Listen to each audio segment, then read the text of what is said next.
ನಂದನೋ ವ್ಯಾಸ ಯಸ್ಯ ಆಸ್ಯ ಕಮಲಗಲಿತಂ ವಾಂಗ್ಮಯಮೃತಂ ಜಗತ್ ಪಿಬತಿ ಭುಜಗ ಭೋಗಾಭಮದ್ಯಮ್ಯ ಹೃದಯಂ ನಿಜಭುಜಂ ದಕ್ಷಿಣಂ ಲಕ್ಷಣಾಢ್ಯಂ ಲಲಿತ ಮುದ್ರಿಕ್ತ ವಿಜ್ಞಾನ ಮುದ್ರಂ ಭಜ ಭಜ ಅನಂತಮಿತ್ಯಲಪಂತಂ ಪ್ರಣತವಾನ್ ಪ್ರಾಣಿನಾಂ ಪ್ರಾಣಭೂತಂ ಪ್ರಣತಿಭಿಃ ಪ್ರಣಯೇ ಪೂರ್ಣಬೋಧಂ ಭವದವೋಷ್ಣೇನ ತತಪ್ಯಮಾನಾನ್ ಭುವಿ ಪರಂ ನಾಥಮಪ್ರೇಕ್ಷಮಾಣಾನ್ ಭುವನಮನ್ಯೇನ ಚ ಅನ್ಯೇನ ದೋಷ್ಣ ಭವತು ಭೀರ್ಮಾ ಇತಿ ನ ಸಾಂತ್ವಯಂತಂ ಪ್ರಣತವಾನ್ ಪ್ರಾಣಿನಾಂ ಪ್ರಾಣಭೂತಂ ಪ್ರಣತಿಭಿಃ ಪ್ರಣಯೇ ಪೂರ್ಣಬೋಧಂ.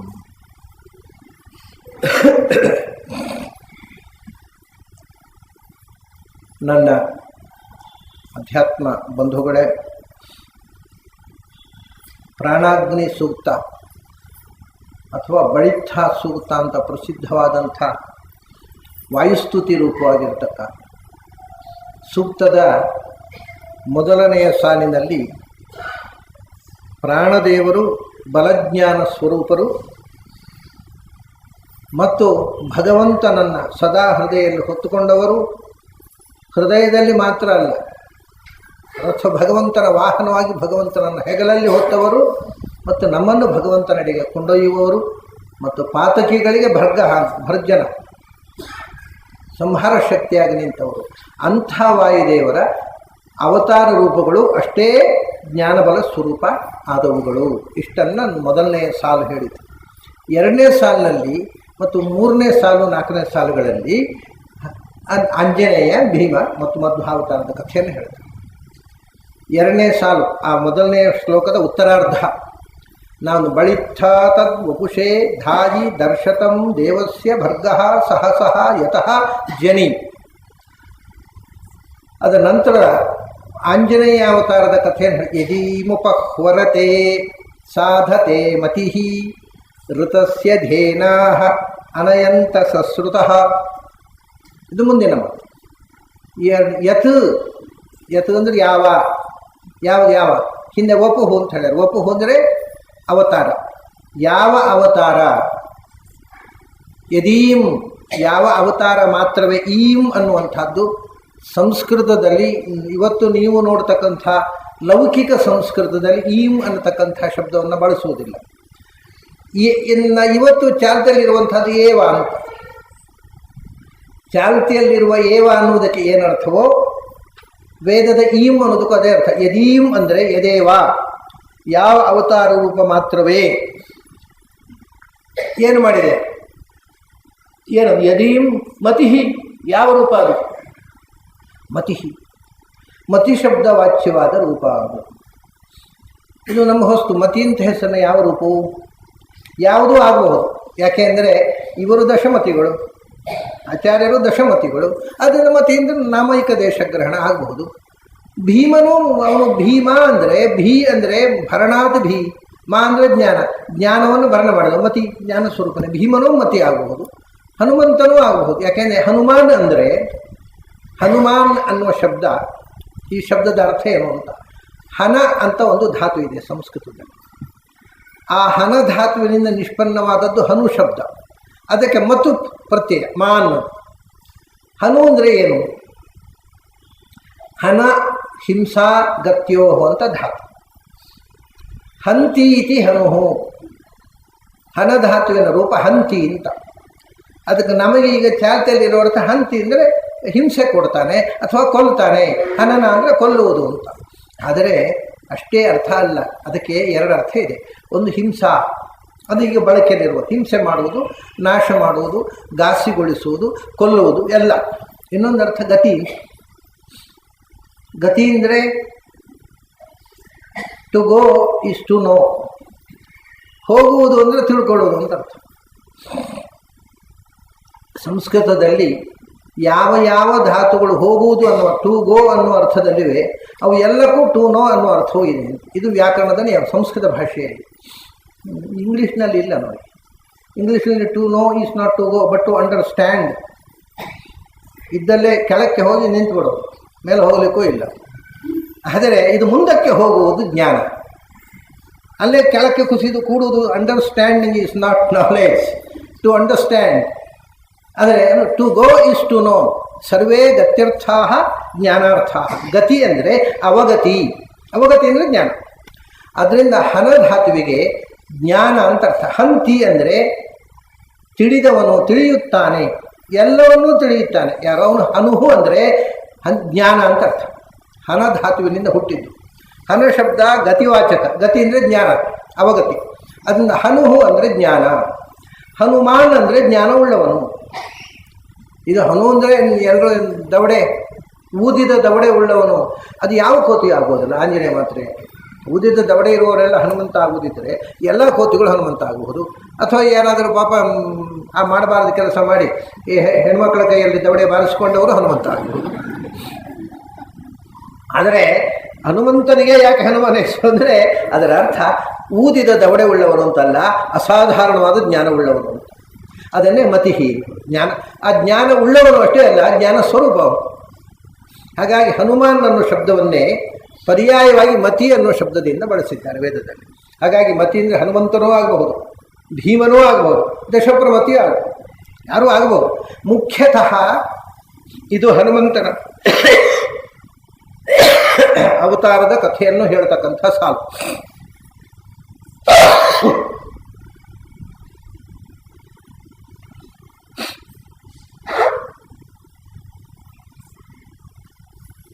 ಹನುಮಂತ ಯದೀಂ ಮತಿ, ಮತಿ ಶಬ್ದವಾಚ್ಯವಾದ ಯಾವ ಅವತಾರ ರೂಪ ಏನು ಮಾಡ್ತದೆ?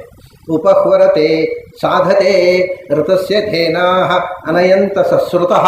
ಇಷ್ಟು ಹನುಮದ ಅವತಾರದ ಕಥೆ. ಮೊದಲು ಉಪಹ್ವರತೆ ತತ್ಸಮೀಪ ಗತಸ್ಸದಾ ಅಂತ ಇದನ್ನು ಅರ್ಥವಿವರಣೆ ಮಾಡ್ತಕ್ಕಂಥ ಪ್ರಮಾಣ ವಚನವನ್ನು ಆಚಾರ್ಯರು ಉಲ್ಲೇಖ ಮಾಡಿದ್ದರಲ್ಲಿ ಉಪಹ್ವರತೆ ಅಂತ. ಉಪ ಅಂದರೆ ಸಮೀಪ ಅಂತ ಅರ್ಥ. ಉಪಹ್ವರ ಅಂತಂದರೆ ಸಂಸ್ಕೃತದಲ್ಲಿ ಉಪಹ್ವರ ಅಂದರೆ ಏಕಾಂತ. ಉಪಹ್ವರ ಬೇರೆ ಮಾಡಿದರೆ ಉಪಹ್ವರತೆ ಅಂದರೆ ಏಕಾಂತದಲ್ಲಿ ನೆಲೆಸು, ಭಗವಂತನ ಏಕಾಂತ ಭಕ್ತನಾಗಿದ್ದಾನೆ ಅಂತ ಅರ್ಥ. ಉಪಹ್ವರ ಅಂದರೆ ಪ್ರೈವಸಿ, ಏಕಾಂತ. ಭಗವಂತನ ಏಕಾಂತ ಭಕ್ತನಾಗಿ ಭಗವಂತನ ಜೊತೆಗೆ ಇರುವವನು ಉಪಹ್ವರತೆ. ಇನ್ನೊಂದು ಅರ್ಥ ಉಪ ಅಂದರೆ ಸಮೀಪದಲ್ಲಿ. ಉಪ ಅನ್ನೋದಕ್ಕೆ ಎರಡು ಅರ್ಥ ಇದೆ. ಒಂದು ಹತ್ತಿರ ಅಂತ, ಇನ್ನೊಂದು ಎತ್ತರ ಅಂತ. ಉಪ ಅನ್ನೋದಕ್ಕೆ ಮೂಲಭೂತವಾದ ಅರ್ಥ ಎತ್ತರ ಅಂತ, ಆಮೇಲೆ ಬಂದ ಅರ್ಥ ಹತ್ತಿರ ಅಂತ. ಯಾಕೆ ಅಂದರೆ ಅದು ಯಾಕೆ ಬಂತು ಅಂದರೆ, ನಾವು ಭಗವಂತನ ಹತ್ತಿರಕ್ಕೆ ಹೋಗ್ಬೇಕಾದ್ರೆ ಏನಾಗಬೇಕು? ಎತ್ತರಕ್ಕೆ ಹೋಗಬೇಕು. ಎತ್ತರಕ್ಕೆ ಅಂದರೆ ಉಪ್ಪರಿಗೆ ಹೋಗಿ ಕೂತ್ಕೊಂಡು ನೋಡಲೇ ದೇವರ ಹತ್ರಕ್ಕೆ ಹೋಗೋಲ್ಲ ನಾವು. ಟು ಬಿ ಇಲೆವೇಟೆಡ್ ಮೆಂಟಲಿ, ಮಾನಸಿಕವಾಗಿ ನಾವು ಎಷ್ಟು ಎತ್ತರಕ್ಕೆ ಹೋಗ್ತೇವೋ ಅಷ್ಟು ಭಗವಂತನ ಹತ್ತಿರ ಹೋಗ್ತೇವೆ. ಅದರಿಂದ ಎತ್ತರ ಈಸ್ ಈಕ್ವಲ್ ಟು ಹತ್ತಿರ ಆಯಿತು. ಆದ್ದರಿಂದ ಉಪ ಅನ್ನೋದಕ್ಕೆ ಎತ್ತರ ಅಂತ ನಿಜವಾದ ಅರ್ಥ, ಅದು ಹತ್ತಿರ ಅನ್ನೋ ಅರ್ಥಾಂತರಕ್ಕೆ ಅವಕಾಶ ಮಾಡಿಕೊಟ್ಟರು.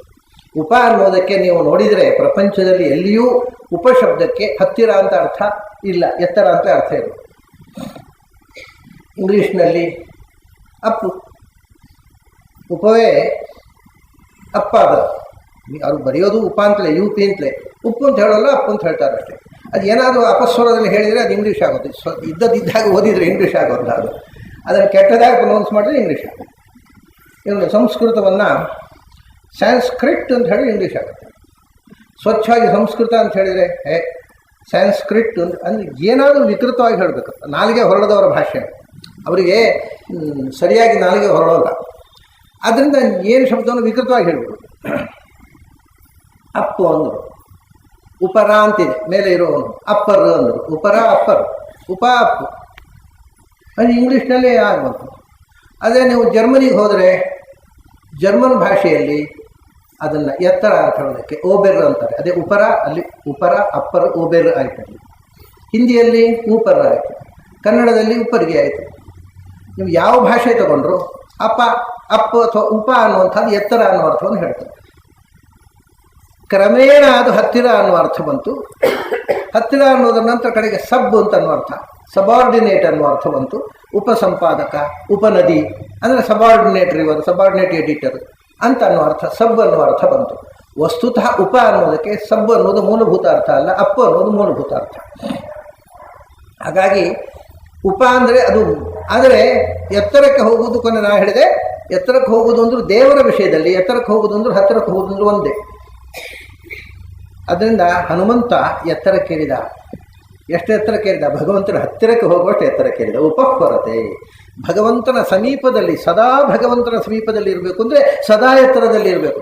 ಯಾವಾಗಲೂ ಒಮ್ಮೆ ಭಗವಂತನ ನೆನಪಾದರೆ ಮತ್ತೆ ಪುನಃ ಕೆಳಕ್ಕೆ ಬರೋದು. ನಮ್ಮದೇನು ಅಂದರೆ ಪತನಾಂತ ಸಮುಚ್ಛಯ ಒಂದು ಮಾತು ಹೇಳ್ತಾರೆ ಶಾಸ್ತ್ರದಲ್ಲಿ. ಎಲ್ಲಕ್ಕೂ ಅರ್ಥ ಏನು ಅಂದರೆ ಪತನಾಂತ ಸಮುಚ್ಛಯ ಸಂಯೋಗ ವಿಪರ್ಯೋಗ ಅಂತ. ಯಾವಾಗಲೂ ಮೇಲಕ್ಕೆ ಏರುವುದು ಯಾಕೆ ಅಂದರೆ ಕೆಳಕ್ಕೆ ಬರಲಿಕ್ಕೆ. ನಮ್ಮ ಉದ್ದೇಶ ಮೇಲಕ್ಕೆ ಏರುವುದಲ್ಲ, ಕೆಳಕ್ಕೆ ಬರುವುದಕ್ಕೋಸ್ಕರ ಮೇಲಕ್ಕೆ ಹೋಗೋದು. ಯಾಕೆ ಅಂದರೆ ನೀವು ಮೇಲೆ ಹೋದ್ಮೇಲೆ ಉಪ್ಪರಿಗೆ ಏಣಿ ತೆಗೆದುಬಿಡ್ರಿ, ಯಾಕೋ ಏಣಿ ತೆಗೆದು ನೀವು ಮೇಲೆ ಹೋಗಿ ಆಯ್ತಲ್ಲ, ಕೆಳಗೆ ಬರೋದು ಬೇಡನೇ, ಮತ್ತೆ ಕೆಳಗೆ ಬರಲಿಕ್ಕೆ ಮೇಲೆ ಹೋಗೋದು. ಉಪ್ಪರಿಗೆ ಹೋದ್ಕೊಳ್ಳಿ ಏಣಿ ತೆಗೆದುಬಿಟ್ರೆ ಯಾವ ಬೇಡ. ಉತ್ಸವದ ರಥಕ್ಕೆ ಹುಡುಗರ ಮೇಲೆ ಹೋಗ್ತಾರೆ, ಯಾಕೆಂದರೆ ಮತ್ತೆ ಇಳೀಲಿಕ್ಕೆ ಉಂಟು ಅಂತ. ಇಲ್ಲ, ದೇವರೊಟ್ಟಿಗೆ ಮೇಲಕ್ಕೆ ಹೋಗೋದ್ರೆ ಒಬ್ಬರು ರಥದ ಮೇಲೆ ಹೋಗೋದು. ಆದ್ದರಿಂದ ನಾವು ಮೇಲಕ್ಕೆ ಹೋಗುವುದು ಕೆಳಕ್ಕೆ ಬರುವುದಕ್ಕೋಸ್ಕರ. ಪತನಂತಹ ಸಮುಚ್ಛಯ, ಏರುವುದು ಇಳಿಯುವುದಕ್ಕಾಗಿ. ಇದು ಒಂದು ಅನುಭವ ಶಾಸ್ತ್ರಕಾರ ಕೊಡುವಂಥದ್ದು. ಹಾಗೆಯೇ ಗಳಿಸುವುದು ಕಳೆದುಕೊಳ್ಳು, ಕೂಡಿಸುವುದು ಕಳೆಯುವುದಕ್ಕಾಗಿ, ಏರುವುದು ಇಳಿಯುವುದಕ್ಕಾಗಿ, ಮುಚ್ಚುವುದು ಬಿಚ್ಚುವುದಕ್ಕಾಗಿ. ಇದೆಲ್ಲ ಪರಮಾರ್ಥ ಸತ್ಯಗಳು. ನಾವು ಯಾವುದನ್ನು ಮುಚ್ಚಿಡುತ್ತೇವೋ ಅದರ ಅರ್ಥ ಒಂದಿನ ಬಿಚ್ಚಬೇಕು ಅಂತ. ಬಿಚ್ಚುವ ಕಾರ್ಯಕ್ರಮದಲ್ಲಿ ಮುಚ್ಚುವ ಅಗತ್ಯವೇ ಇಲ್ಲ. ಮುಚ್ಚುವುದೇ ಬಂದರೆ ಬಿಚ್ಚುವುದಕ್ಕೋಸ್ಕರ. ಇದೆಲ್ಲ ಜೀವನದ ಅಮೂಲ್ಯ ಅನುಭವಗಳು. ಅಂದರೆ ಏರುವುದು ಇಳಿಯುವುದಕ್ಕಾಗಿ, ಕೂಡಿಡುವುದು ಕಳೆಯುವುದಕ್ಕಾಗಿ, ಹತ್ತುವುದು ಕೂಡಿಸು, ಆಮೇಲೆ ಸಂಯೋಗ ಒಟ್ಟಾಗುವುದು ಒಂದು ದಿನ ಅಗಲುವುದಕ್ಕಾಗಿ. ಅಗಲಿಕೆ ಇಲ್ಲದ ಸಂಯೋಗ ಅಂತೂ ನಿಲ್ಲುವೇ. ಇಬ್ಬರು ಒಟ್ಟಾಗ್ತೇವೆ, ಯಾವುದೋ ಒಂದು ಊರು, ಯಾವುದೋ ಒಂದು ದೇಶ, ಎಲ್ಲೋ ಬಸ್ನಲ್ಲಿ ಒಟ್ಟಾಗ್ತೇವೆ, ಒಂದೊಂದು ಕ್ಷೇತ್ರದಲ್ಲಿ ಒಟ್ಟಾಗ್ತೇವೆ, ಬಸ್ ಸ್ಟ್ಯಾಂಡಲ್ಲಿ ಅಥವಾ ಜಾಬಿನಲ್ಲಿ ಅಥವಾ ಗಂಡ ಹೆಂಡತಿಯಾಗಿ ಅಪ್ಪ ಮಗ ಒಟ್ಟಾಗ್ತೇವೆ. ಮೊದಲು ಎಲ್ಲಿದ್ದೇವೆ ಗೊತ್ತಿಲ್ಲ, ಮತ್ತು ಫ್ರಮ್ ಅಡ್ರೆಸ್ಸು ಗೊತ್ತಿಲ್ಲ, ಟು ಅಡ್ರೆಸ್ಸು ಗೊತ್ತಿಲ್ಲ, ಈಗ ಒಟ್ಟಾಗಿದ್ದೇವೆ ಅಷ್ಟೇ. ಇವೆಲ್ಲ ಒಡನಾಟವು ಒಂದು ದಿನ ಅಗಲುವುದಕ್ಕೋಸ್ಕರ ಇದೆ. ಯಾರೂ ಶಾಶ್ವತವಾಗಿ ಒಟ್ಟಾಗಿರುವಂಥ ಕಾರ್ಯಕ್ರಮ ಜಗತ್ತಿನಲ್ಲಿ ಈ ತನಕ ನೋಡಿಲ್ಲ. ನಾವು ಅದನ್ನು ಹಾಗೆ ನಿರೀಕ್ಷಿಸಿದರೆ ಮೂರ್ಖರಾಗ್ತೇವೆ. ಒಟ್ಟಾಗುವುದು ಒಂದು ದಿನ ಅಗಲುವುದಕ್ಕಾಗಿ ಅಂದರೆ ಅದರ ಅರ್ಥ ಅಗಲುವಿಕೆಯಲ್ಲಿಯೇ ನಿಜವಾದ ಸೌಂದರ್ಯ ಇರುವುದು. ಆ ಒಟ್ಟಾಗುವುದರ ಸೌಂದರ್ಯ ಯಾವುದರಿಂದ ಅಂದರೆ ಅಗಲುವಿಕೆ ಇರುವುದರಿಂದ. ಇಲ್ಲದೇ ಇದ್ದರೆ ಒಮ್ಮೆ ಹೋದರೂ ಸಾಕಿತ್ತಪ್ಪ, ಇವರು ಬಂದವರು ಹೋಗೋದೇ ಇಲ್ವಲ್ಲ ಅಂತ ಸಂಯೋಗ ಅನ್ನೋದು ಟಾರ್ಚರ್ ಆಗಿಬಿಡ್ತಿತ್ತು. ಅಗಲುವಿಕೆ ಇರೋದರಿಂದ ಸಂಯೋಗಕ್ಕೆ ಅಂತಹ ಒಂದು ರುಚಿ. ಆಮೇಲೆ ಕೊನೆಗೆ ಹೇಳಿದರು, ಎಲ್ಲ ಆಯಿತು, ಕಡೆಗೆ ಬದುಕುವುದು ಯಾಕೆ ಅಂದರೆ ಒಂದಿನ ಸಾಯುವುದಕ್ಕೆ. ಮರಣಾಂತಂಚ ಜೀವಿತಂ, ಒಂದು ದಿವಸ ಸಾಯೋದಲ್ಲ, ಇನ್ಯಾವುದೋ ಗುರಿ ಇರುತ್ತೆ, ನಾನಾ ವಿಧವಾದ ಗುರಿ ಇರ್ಬೋದು, ಅದು ಮುಟ್ಟಬಹುದು. ಇದು ಅಂತ ತಪ್ಪದ ಗುರಿ ಇದು. Life is a progress towards death. ಸಾಯೋದಕ್ಕೋಸ್ಕರ ಒಂದು ದಿವಸ ಯಾಕೆ ಬದುಕೋದು ಅಂದರೆ ಒಂದು ದಿವಸ ಸಾಯೋದು. ಸೊ ಬದುಕಿನ ಅರ್ಥ ಸಾವಿನಲ್ಲಿದೆ, ಸಂಯೋಗದ ಅರ್ಥ ವಿಯೋಗದಲ್ಲಿದೆ. ಇದನ್ನು ಮಾತು ಮಾತಿಗೆ ಹೆಜ್ಜೆ ಹೆಜ್ಜೆಗೆ ತೋರಿಸಿದವನು ಕೃಷ್ಣ. ಪ್ರಸಂಗ ಬಂತು ಅಂತ ನಾನು ಹೇಳ್ತಾ ಇದ್ದೇನೆ. ವಾಯುಸ್ತುತಿಯ ಪೂರ್ತಿ ನೇರ ಸಂಬಂಧಪಟ್ಟದ್ದಲ್ಲ, ಇದಕ್ಕೆ ಪ್ರಾಸಂಗಿಕವಾಗಿ ಬಂದದ್ದು. 11ನೇ ವರ್ಷದಲ್ಲಿ ಕೃಷ್ಣ ಮಧುರೆಗೆ ಬಂದ. ಗೋಪಿಕಾ ಸ್ತ್ರೀಯರೆಲ್ಲ ಕೃಷ್ಣ ನಮ್ಮನ್ನು ಬಿಟ್ಟು ಹೋಗಬೇಡ, ನಿನ್ನನ್ನು ಬಿಟ್ಟು ನಾವು ಹೇಗೆ ಇರಲಿ ಅಂತ ಪರಿತಪಿಸಿದರು. ಏನಿಲ್ಲ, ಬಿಲ್ ಹಬ್ಬಕ್ಕೆ ಹೋಗುವುದು ಬರೋದು. ನೀವು ಬೆರಳು ಲೆಕ್ಕ ಮಾಡಿ, ಬಿಲ್ ಹಬ್ಬಕ್ಕೆ ಇವತ್ತು ಹೊರಟದ್ದು, ನಾಳೆ ನಾಡಿದ್ದು ಬಿಲ್ ಹಬ್ಬ, ಆಚೆ ನಾಡಿದ್ದು ನಾನು ಇಲ್ಲಿಂದ, ನೀವು ಬೆರಳು ಮಡಚಿ ತೆಗೆದೊಳಗೆ ಬಂದುಬಿಡ್ತೇನೆ ಎಂದ ಕೃಷ್ಣ. ಆಮೇಲೆ 11ನೇ ವರ್ಷಕ್ಕೆ ಅಲ್ಲಿಂದ ಬಂದವ. ಆಮೇಲೆ 50 ವರ್ಷ ದಾಟುವವರೆಗೂ ಅವನಿಗೆ, ಅಂದರೆ 40 ವರ್ಷ ಗೋಪಿಕಾ ಸ್ತ್ರೀಯರ ಕಡೆಗೆ ಕಣ್ಣು ಹೊರಡಿಸಲಿಲ್ಲ, ಹೋಗಲೇ ಇಲ್ಲ ಅಲ್ಲಿಗೆ. ಆಮೇಲೆ 50 ದಾಟಿದ ಮೇಲೆ ಅವನು ಕುರುಕ್ಷೇತ್ರದಲ್ಲಿ ಒಂದು ಯಜ್ಞ ಮಾಡ್ತಾನೆ ಕೃಷ್ಣ. ಆವಾಗ ಎಲ್ಲರೂ ಬನ್ನಿ ಅಂತ. ಆವಾಗ ತಾನು ಬಾಲ್ಯದಲ್ಲಿ ಯಾರ ಜೊತೆಗೆ ಓಡಾಡ್ತಾ ಇದೆ ಎಲ್ಲ ಪಾಪ ಹುಡುಗಿಯರಿಗೆಲ್ಲ ಈಗ ಋಷಿ ಪಂಚಮಿ ಉದ್ಯಾಪನೆ ಆಗಿರ್ಬೇಕು, ಎಲ್ಲ ಬರ್ರಿ. ಆ ಗೋಪಿಕಾ ಸ್ತ್ರೀಯರು, ಆ ಹುಡುಗಿಯರೆಲ್ಲ ಇವಾಗ ಈ ಕೃಷ್ಣನಿಗಿಂತ ವಯಸ್ಸು ದೊಡ್ಡವರು ಅವರು, ಇವನಿಗೆ 50 ದಾಟಿದೆ, 60 ಹತ್ತಿರ ಆಗಿರ್ಬೋದು. ಆವಾಗ ಕರೀತಾರೆ ಎಲ್ಲ ಬಾಲಕರು ಯಾರ ಜೊತೆಗೆ ಅವನು ದನಗಳನ್ನು ಮೇಯಿಸಿದ್ದ ಅವರೆಲ್ಲ ಈಗ ವಯೋವೃದ್ಧರ ಅವರನ್ನೆಲ್ಲ ಕರೆಸ್ತಾನೆ ಕೃಷ್ಣ. ಈ ಹುಡುಗಿಯರನ್ನೆಲ್ಲ ಬನ್ನಿ. ಬಂದಾಗ ಕೃಷ್ಣ ಅವರೆಲ್ಲರನ್ನೂ ಕೂಡ ಅಪ್ಪಿ ಮುದ್ದಿಸಿ ಕೇಳ್ತಾನೆ, ನನಗೋಸ್ಕರ ಪರಿತಪಿಸಿದಿರೆಯಾ? ಮತ್ತೆ ನೀನು ಹೀಗೆ ಸುಳ್ಳು ಹೇಳಿದರೆ ಮತ್ತೆ ದುಃಖ ಆಗದೇ ಇರುತ್ತಾ? ಬರ್ತೇನೆ ಅಂತ ಹೇಳಿ ಮೋಸ ಮಾಡಿದೆಯಲ್ಲ? ಇಲ್ಲವಲ್ಲ, ನಾನು ಸುಳ್ಳು ಹೇಳಲಿಲ್ಲ. ಯಾಕೆ? ನಾನು ನಿಮ್ಮೊಳಗೆ ಇದ್ದೆಲ್ಲೋ. That is life. ಅವರು ಹೇಳಿದವರು, ನಾನು ದೂರ ನಿಂತದ್ರಿಂದ ನಿಮಗೆ ಹೆಚ್ಚು ಹತ್ತಿರವಾದೆ. ನಾನು ಅಲ್ಲೇ ಇರ್ತಿದ್ರೆ ಕೃಷ್ಣ ಇದ್ದಾನೆ, ಮತ್ತೆ ಎಲ್ಲಿ ಹೋಗ್ತಾನೆ, ಎಲ್ಲಿ ಬಿದ್ದುಕೊಂಡಿದ್ದಾನೆ ಅಂತ ಹೇಳ್ತಿದ್ರು. ನಾನು ದೂರ ಹೋದದ್ರಿಂದ ನಿಮ್ಮ ಒಳಗೇ ಕೂತುಬಿಟ್ಟೆ, ನಿಮಗೆ ನನ್ನನ್ನು ಮರೆಯುವುದೇ ಸಾಧ್ಯ ಆಗಲಿಲ್ಲ. ಆದ್ದರಿಂದ ಅಗಲುವಿಕೆಯೇ ಸಂಯೋಗಕ್ಕೆ ಅರ್ಥ. ನಿಮಗೆ ಈ ಜೀವನದ ಸತ್ಯ ತಿಳಿಯಲಿ ಅಂತ ದೂರ ನಿಂತೆ ಇದ್ದಾರೆ ಕೃಷ್ಣ. ನಿಮ್ಮ ಹೃದಯದ ಒಳಗೆ ಖಾಯವಾಗಿ ನಿಂತಿದ್ದೆ ನಾನು. ಅಲ್ಲೇ ಇರ್ತಿದ್ರೆ ಹಾಗೆ ಇರ್ತಿರ್ಲಿಲ್ಲ. ಅದು ನಿಮ್ಮ ಅತ್ಯಂತ ಹತ್ತಿರದಲ್ಲಿರುವವನು ನಾನು. ಈಗ ನಾನು ಸುಳ್ಳು ಹೇಳಲಿಲ್ಲ. ಮತ್ತು ಯಾಕೆ ಹೀಗೆ ಮಾಡಿದೆ ಅಂದರೆ, ನಿಮಗೆ ಜೀವನ ಅಂದರೆ ಇದೊಂದು ಗೊತ್ತಾಗ್ತದೆ. ಅಗಲುವಿಕೆ ಅನ್ನೋದು ಯಾರಿಗೆ ತಡ್ಕೊಳ್ಳಿಕ್ಕೆ ಆಗೋಲ್ಲ, ಅವರು ಬದುಕೋದಕ್ಕೆ ನಾಲಾಯ. ಈ ಜೀವನದ ಕಠೋರ ಸತ್ಯ ನಿಮಗೆ ಅರ್ಥ ಆಗಬೇಕು ಅಂತ ನಾನು ದೂರ ನಿಂತೆ. ಹಾಗೆ ಇದು ಪತನಂತಹ ಸಮುಚ್ಛಯ ಉಪಹ್ವರತೆ ಅಂತ ಅನ್ನೋದಕ್ಕೆ ಇಷ್ಟು ಮಾತು ಹೇಳಿದೆ. ಉಪ ಅಂದರೆ ಎತ್ತರಕ್ಕೇರುವುದು, ಎತ್ತರಕ್ಕೇರಿ ಕೆಳಕ್ಕೆ ಬರಲಿಕ್ಕಿಲ್ಲ. ಅದು ಮತ್ತೆ ಉಪ ಸಮೀಪೆ, ಭಗವಂತನ ಬಳಿಯಲ್ಲೇ ಇದ್ದು ಬಿಡು. ಇದು ಪ್ರಾಣದೇವರಿಗೆ ಮಾತ್ರ ಸಾಧ್ಯವಾದದ್ದು. ಅನೇಕ ಜನ ಸಾಧಕರು, ಅಪರೋಕ್ಷ ಜ್ಞಾನಿಗಳು ಕೂಡ 24 ಗಂಟೆ ಭಗವಂತನ ಜೊತೆ ಇರಲಿಕ್ಕೆ ಆಗೋದಿಲ್ಲ. ಅಪರೋಕ್ಷ ಜ್ಞಾನಿಗಳು ಕೆಲವರಿಗೆ ಬಹಳ ದೊಡ್ಡ ತಪ್ಪು ಕಲ್ಪನೆ ಇದೆ ನಮ್ಮಲ್ಲಿ. ಯಾವುದೊಂದು ಹಾಡಿರುತ್ತೆ, ಅಪರೋಕ್ಷ ಜ್ಞಾನಿಗಳು ಒಂದು ಹಾಡು, ಅದನ್ನು ತಪ್ಪಿರುತ್ತಾ? ಅಪರೋಕ್ಷ ಜ್ಞಾನಿಗಳು ತಪ್ಪು ಬರೀಬೇಕು. ಯಾಕೆಂದರೆ ಅಪರೋಕ್ಷ ಜ್ಞಾನಿಗಳಿಗೆ ಎಲ್ಲ ವಿಷಯ ಯಥಾರ್ಥ ಜ್ಞಾನ ಇರುವುದಿಲ್ಲ. ಇದು ಶಾಸ್ತ್ರದ ವಿಷಯ. ಕೆಲವರಿಗೆ ಗೊತ್ತಿಲ್ಲ, ಅಪರೋಕ್ಷ ಜ್ಞಾನಿಗಳು ಹೇಳಿದ್ದು. ಅಪರೋಕ್ಷ ಜ್ಞಾನಿಗಳು ಕೂಡ ಅಜ್ಞಾನಕ್ಕೆ ಒಳಗಾಗಬಹುದು ಅನ್ನುವುದು ಶಾಸ್ತ್ರದ ಆಚಾರ್ಯರು ಹೇಳಿದಂಥ ಪ್ರಮುಖ ಸಿದ್ಧಾಂತ. ಅಪರೋಕ್ಷ ಜ್ಞಾನಿಗಳಲ್ಲಿ ಅಜ್ಞಾನ ಮರೆವು ಇಲ್ಲದೇ ಇದ್ದವರು ವಾಯುದೇವರು ಮಾತ್ರ. ದೇವತೆಗಳಿಗೆ ಕೂಡ ಸತ್ಯ ಮರೆತು ಹೋಗುತ್ತೆ ಅಂತ ಹೇಳ್ತಾರೆ. ಆದ್ದರಿಂದ ವಾಯುದೇವರು ಮಾತ್ರ ಸದಾ ಹತ್ತಿರದಲ್ಲಿರು, ಉಳಿದವರೆಲ್ಲ ಭಗವಂತನ ಹತ್ತಿರಕ್ಕೆ ಹೋಗ್ತಾರೆ. ಕ್ಷಣಿಕವಾದಂಥ ಆ ಧ್ಯಾನದ ಕ್ಷಣದಲ್ಲಿ ಭಗವಂತನ ಜೊತೆಗಿರ್ತಾರೆ, ಮತ್ತೆ ಪುನಃ ಪ್ರಾಪಂಚ. 24 ಗಂಟೆಯೂ ಭಗವಂತನ ಜೊತೆಗೆ ಇರುವುದು ಅಪರೋಕ್ಷ ಜ್ಞಾನಿಗಳಿಗೆ ಕೂಡ ಸಾಧ್ಯ ಇಲ್ಲ. ಮತ್ತೆ ಅವರು ಪ್ರಪಂಚಕ್ಕೆ ಬರ್ತಾರೆ. ಅದರ ವ್ಯತ್ಯಾಸ ಏನು? ಪ್ರಾಪಂಚಿಕವಾಗಿದ್ದಾಗಲೂ ಭಗವಂತನ ಎಚ್ಚರ ನಾನು ಮಾಡಿದೇನೋ ಅಹಂಕಾರ ಕಾಣೋದಿಲ್ಲ. ಇಷ್ಟೇ ಅಪರೋಕ್ಷ ಜ್ಞಾನಿಗಳು. ಹೊರತು 24 ಗಂಟೆಯೂ ದೇವರು ಕಣ್ಣು ಮುಂದೆ ಕಾಣಿಸ್ತಾ ಇರೋದಿಲ್ಲ. ಅದು ಪ್ರೇಷ್ಠ ತಮಾಯಮೇ, ನನಗೆ ಅತ್ಯಂತ ಪ್ರಿಯನಾದ ಸದಾ ನನ್ನ ಎದುರು ನಿನಗೆ ಅಂತ ಆಚಾರ್ಯ ಹೇಳ್ತಾರೆ. ಇನ್ಯಾವ ಜ್ಞಾನಿಗಳು ಆ ಮಾತು ಹೇಳೋ ಸಾಹಸ ಮಾಡೋಲ್ಲ. ಅದರಿಂದ ಉಪಹ್ವರತೆ, ಸದಾ ಭಗವಂತನ ಸಮೀಪದಲ್ಲಿ ಇರುವವರು, ಆ ಎತ್ತರಕ್ಕೇರಿದವರು ವಾಯುದೇವರು ಮಾತ್ರ. ಅವರಿಗೆ ಕೂಡ ಆಲೋಚನೆ ಸರ್ವ ವಿಷಯ ಅಂತ ಹೇಳಿದ್ರು. ಸರ್ವವೂ ತಿಳಿಯುತ್ತೆ, ಆದರೆ ಯಾವಾಗಲೂ ಅಲ್ಲ. ಟ್ಯೂನ್ ಮಾಡಬೇಕು, ಮೈಂಡ್ ಟ್ಯೂನ್ ಮಾಡಿದರೆ ಆ ವಿಷಯವನ್ನು ಯೋಚಿಸಿದರೆ ಹೊಳೆಯುತ್ತೆ. ಇಲ್ಲದಿದ್ದರೆ ಬ್ರಹ್ಮವಾಯುಗಳಿಗೆ ಕೂಡ ಸರ್ವ ವಿಷಯ ಜ್ಞಾನ ಇಲ್ಲ, ಅಂದರೆ ಯಾವಾಗಲೂ ಇರೋದಿಲ್ಲ. 24 ಆ ವಿಷಯ ಯೋಚನೆ ಮಾಡಿದರೆ ತಕ್ಷಣ ಹೊಳೀತದೆ. ಉಳಿದವರಿಗೆ, ಅಪರೋಕ್ಷ ಜ್ಞಾನಿಗಳಿಗೆ ಯೋಚನೆ ಮಾಡಿದರೂ ಎಲ್ಲ ವಿಷಯ ಹೊಳೆಯೋದು. ಹಾಗಾಗಿ ಉಪಹ್ವರತೆ ಅನ್ನುವಲ್ಲಿ ಭಗವಂತನ 24 ಸದಾ ತತ್ಸಮೀಪಗತ ಸದಾ ಸದಾ ಭಗವಂತನ ಬಳಿಯಲ್ಲಿ ಇರುವುದು ಅಪರೋಕ್ಷ ಜ್ಞಾನಿಗಳಿಗೂ ಕಷ್ಟ ಸಾಧ್ಯ. ಯಾಕೆ ನಿಮ್ಗೆ ಗೊತ್ತಿದೆ, ಎಷ್ಟೋ ಜನ ಅಪರೋಕ್ಷ ಜ್ಞಾನಿಗಳ ಕಥೆಯನ್ನು ನಾವು ನೋಡ್ತೇವೆ ಪುರಾಣಗಳಲ್ಲಿ. ಗರ್ಗಾಚಾರ್ಯರು ಕೃಷ್ಣನಿಗೆ ನಾಮಕರಣ ಮಾಡಿದವರು. ಬಲರಾಮನಿಗೂ ಕೃಷ್ಣನಿಗೂ ನಾಮಕರಣ ಮಾಡಿ, ಅಪ್ಪ ನಾನು ಯಾರು ನಾಮಕರಣ ಮಾಡಲಿಕ್ಕೆ, ಅವನಿಗೆ ಇದ್ದ ಹೆಸರನ್ನು ನಿನಗೆ ನೆನಪಿಸ್ತಾ ಇದ್ದೇನೆ ಅಂತ ಹೇಳಿ ಬಂದವರು. ಅಂಥ ಗರ್ಗಾಚಾರ್ಯರು ಕೃಷ್ಣನನ್ನು ಮುಗಿಸಿಬಿಡುವಂಥ ಮಗ ಹುಟ್ಟಬೇಕು ಅಂತ ತಪಸ್ಸು ಮಾಡಿದರು. ಅವನೇ ಕಾಲಯ್ಯವನು.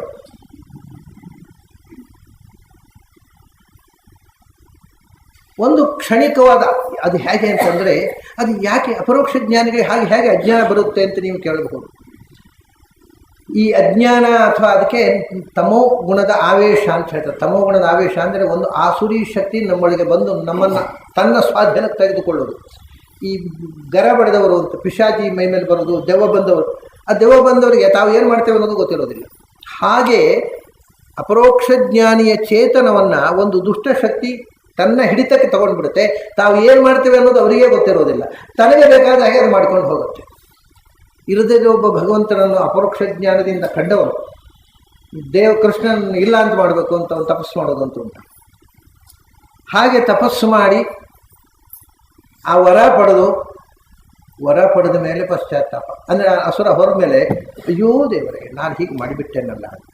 ಎಂಥ ಜ್ಞಾನಿಗಳಿಗೂ ತಪ್ಪು ಆಗಿ ಹೋಗುತ್ತೆ ತಮೋಗುಣದ ಆವೇಶದಿಂದ.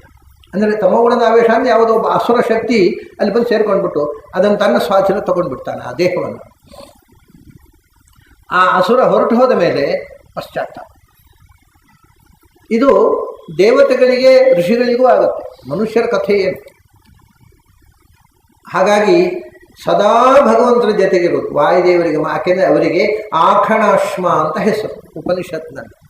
ಆಖಣಾಶ್ಮ ಅಂತ. ಆಖಣಾಶ್ಮ ಅಂದರೆ ಇವಾಗ ನೀವು ಬಂಡೆಕಲ್ಲಿಗೆ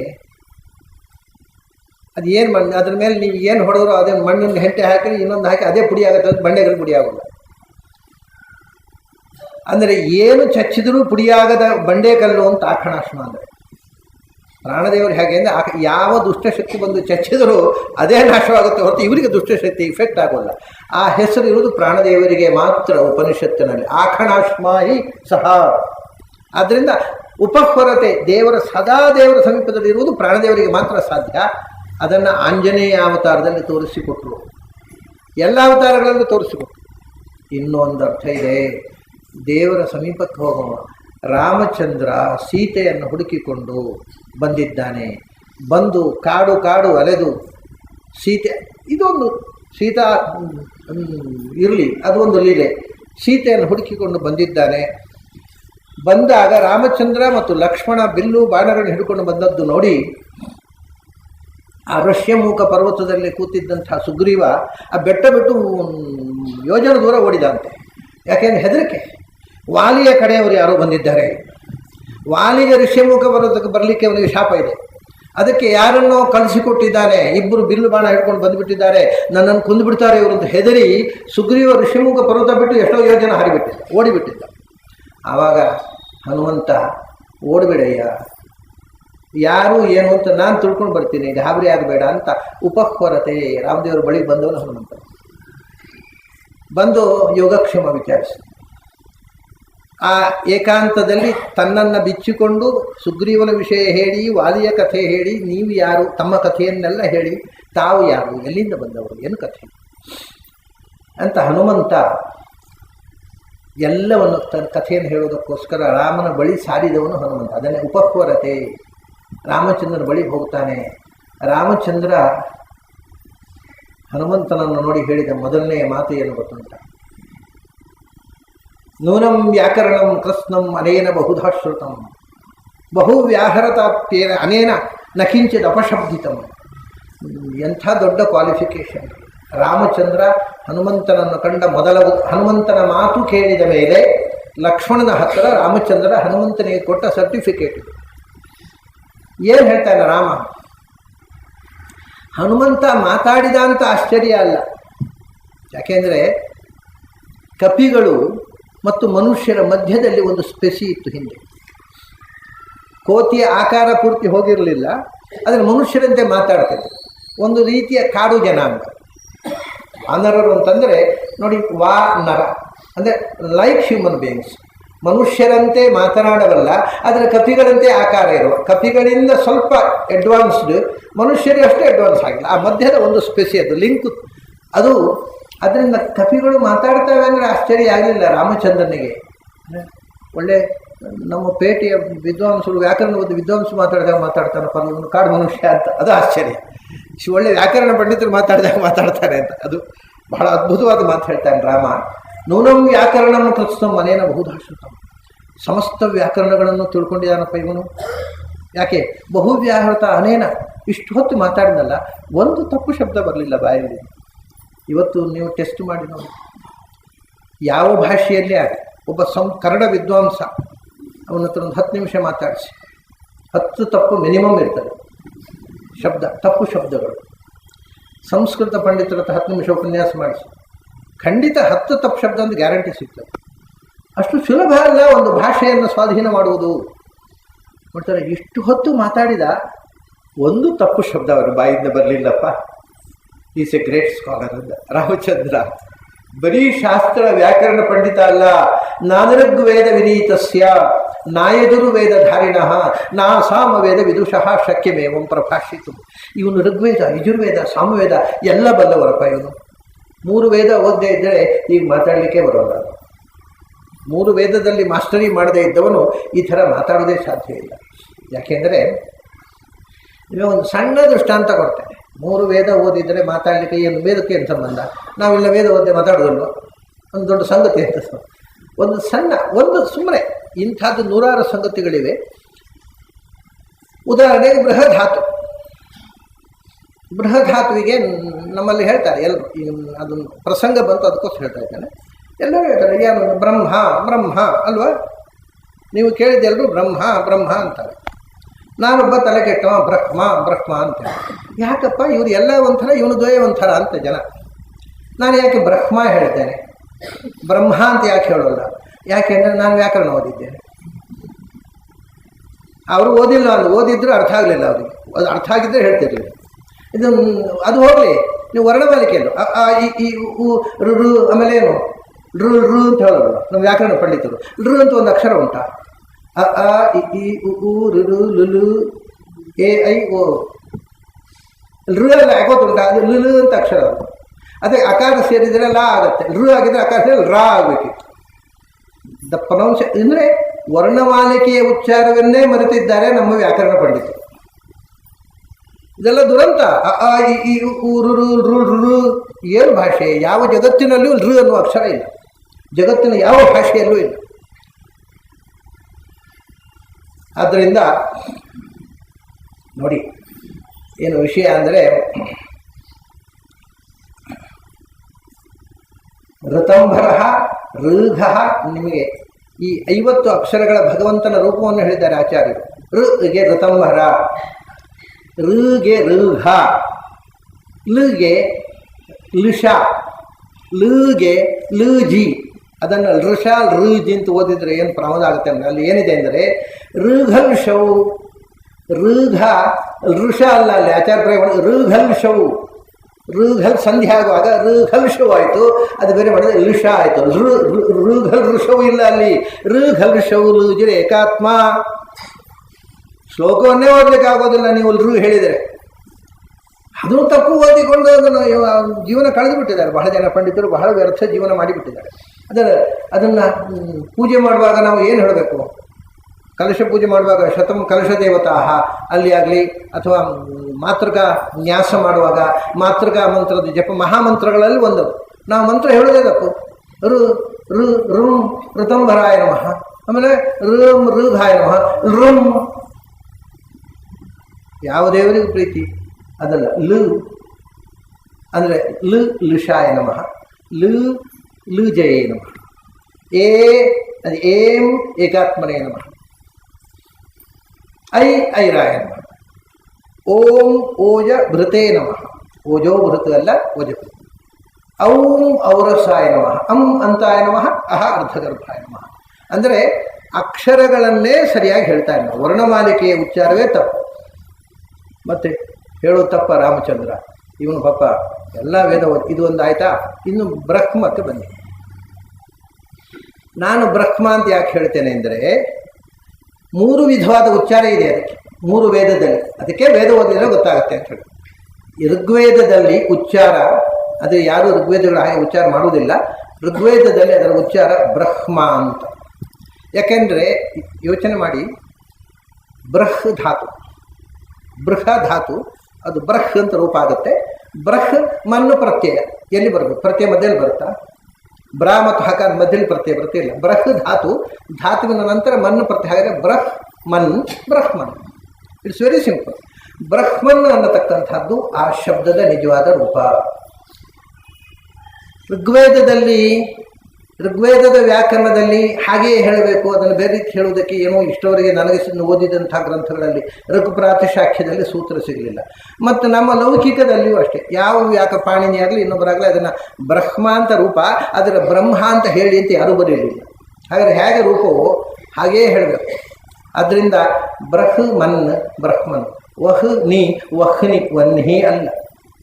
ವನ್ಹಿ ಅಂತ ಹೇಳೋದು ನಮಗೆ ನಾಲಿಗೆ ಹೊರಳದ್ದಕ್ಕೆ ಹೇಳಬೇಕಷ್ಟೆ, ನಿಜವಾಗಿ ಆದರೆ ವಹ್ನಿ ಅಂತ ಹೇಳಬೇಕು.